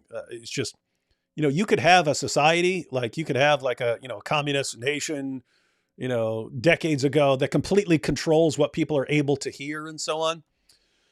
And so that could be like total manipulation and so on. But now it's different. It's just coming at people relentlessly from so many different directions that I don't see any way people can avoid being manipulated in the world we are, unless people just learn how to not be manipulated. So I do want to make some stuff on that. Let's see, more deep dives into the worst Quran and Hadith verses. It's a good idea. Eating the Quran. Oh, that'll happen. Farfor cosplay or anal strap talk. sadly, I think we're gonna get plenty of the strap talk here. Weekly TikTok Dawa reactions with IP. I did think of that. I was thinking, man, maybe we should. There's so much relentless nonsense on TikTok that we might just need something regular, like This Week in TikTok Dawa, like similar to This Week in Jihad, where you could do a weekly show every week because jihad never stops. You could do a weekly response to TikTok Dawa. What is this? Whatever makes you happy, D Wood. Your solo videos, live stream skits, it's all amazing. Just do whatever makes you happy. Finally, a good response. Do whatever you feel like doing, David. Ready for the dynamic duo to do another live stream. Eat the Quran. We're getting that. Getting lots of requests for skits. Okay, we can do some skits. Let's see. Love the live streams. Would like to see David on podcasts, spreading the word, or in debates, etc. So basically, reaching out to bigger crowds. Yeah, that's kind of a sucky part because I have no desire at all. Like people say, David, why don't you go on this person's podcast? Like, I interact with my friends. If people ask me to be on something, I'll be on it. Generally, I just work with my friends. So like when I see someone's got this big show, it never crosses my mind, like contact the person and say, hey, can I be on your show? So that's kind of rough. I'd love to teach a Bible class on Revelation. That's good. Nothing to do with me though. Boom, boom room.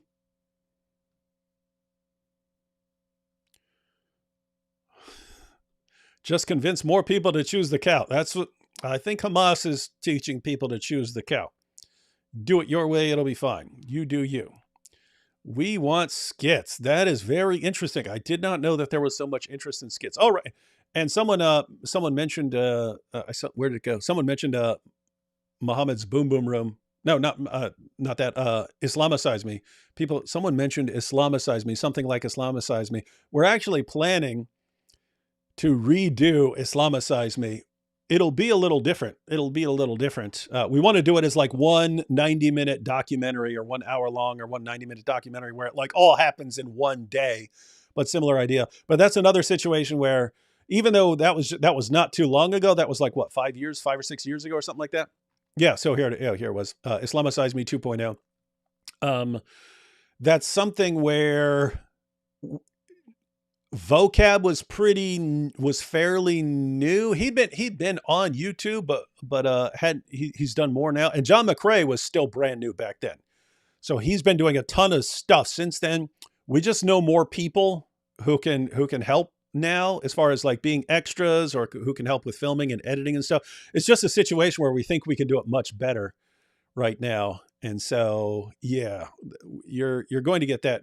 For years we are thinking about doing the prequel and the sequel, but now we're thinking of doing remaking it and then doing the prequel and the sequel to that, and kind of doing them all sort of back to back. More Kuranagami. You're going to be getting some Kuranagami. Compilation of the best argument. More skits. Boom Boom Room. That's interesting. Lots of don't shave your beard. Yeah, I pretty much only shave my beard for a reason. Like I will shave my, if I were doing a video and I were playing Jordan Peterson in a Boom Boom Room or something like that, then I would shave my beard. But generally, I'm keeping the beard. Get Lloyd on with UNAP. Totally, I'm totally fine with it. Pretty much whoever wants. I mean, even if the Dawa guys want to join us for live streams, totally fine with that. Do some skits, lots of skits. Nicodemus said the link to the New York Times article you read. Yeah, I told you I will include that after we log off. Cut your hair. See, this is what I'm saying. Some people say, David, cut your hair. And other people say, don't cut your hair. I'm on the David, cut your hair side. And my wife is on the opposite side of that. Islamicize me too. More comparison with the Bible. Skits, please. Okay, well, guys, I know people have liked certain of our skits in the past, but I didn't know that this would be like one of the main things people are suggesting.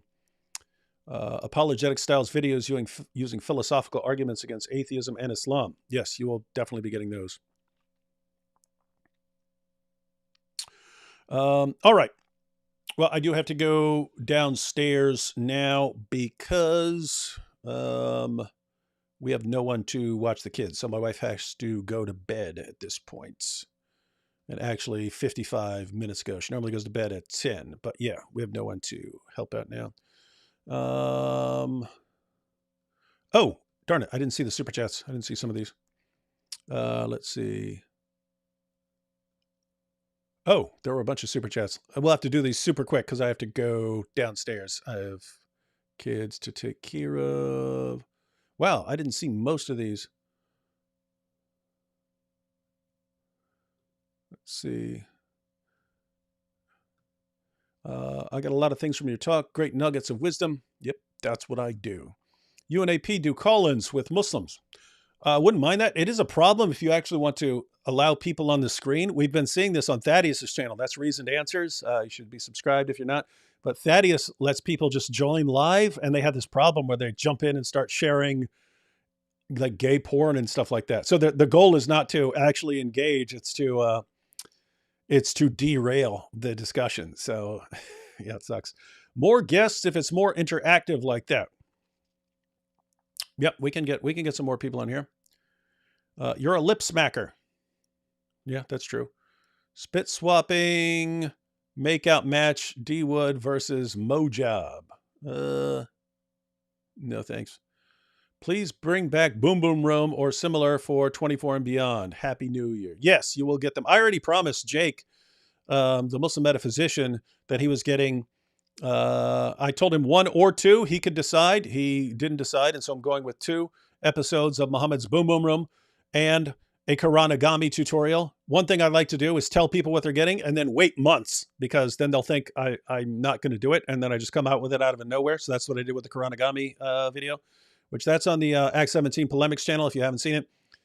But yeah, I'm also doing the 2. I've already got them recorded. I just haven't edited or posted them yet. But yeah, you'll be getting more Boom Boom Room.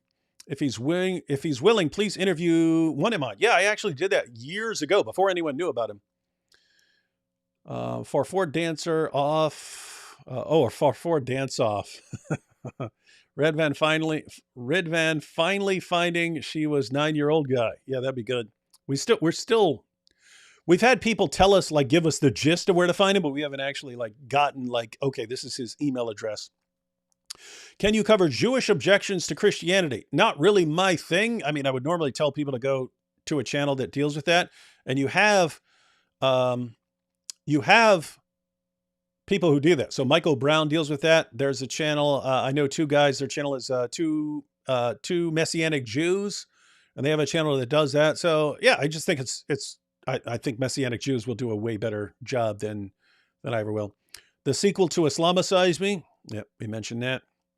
As they used to say, keep on keeping on. Indeed, inviting Dr. Mordecai Kedar. Convert Tovia Singer to Christianity. Again, not in my power. Not in my power. I can only do what I'm capable of doing. And Jewish objections help prove Jesus in Old Testament, please. Yeah, so I think that's good for Messianic Jews. I mean, like Anthony Rogers is really good at showing Jesus in the Old Testament. There are arguments, lots of things you could bring up from the Old Testament. It's just interesting. Like if you listen to Michael Brown talk to an Orthodox Jew about Old Testament prophecy, they're just on another level, right? Like, Christians will go, oh, look, Isaiah 9:6, Isaiah 53, Psalm 22. We'll go to these passages, but it's like that's like the surface level. That's like surface level. The Messianic Jews go so much deeper and so on. So yeah, I think they're better off at that. But they're welcome to join me, and they're welcome to do it on our channel. And people who object to them. In other words, Jews who don't believe that Jesus is the Messiah, who want to respond to that, happy to have those discussions here. All right, ladies and gentlemen, I do need to get downstairs. Glad that you all joined me for the last live stream of 2023, and we'll have to figure out what the first live stream of 2024 is going to be here very soon. All right, well, fun stuff coming up this week, and definitely fun stuff coming up in 2024.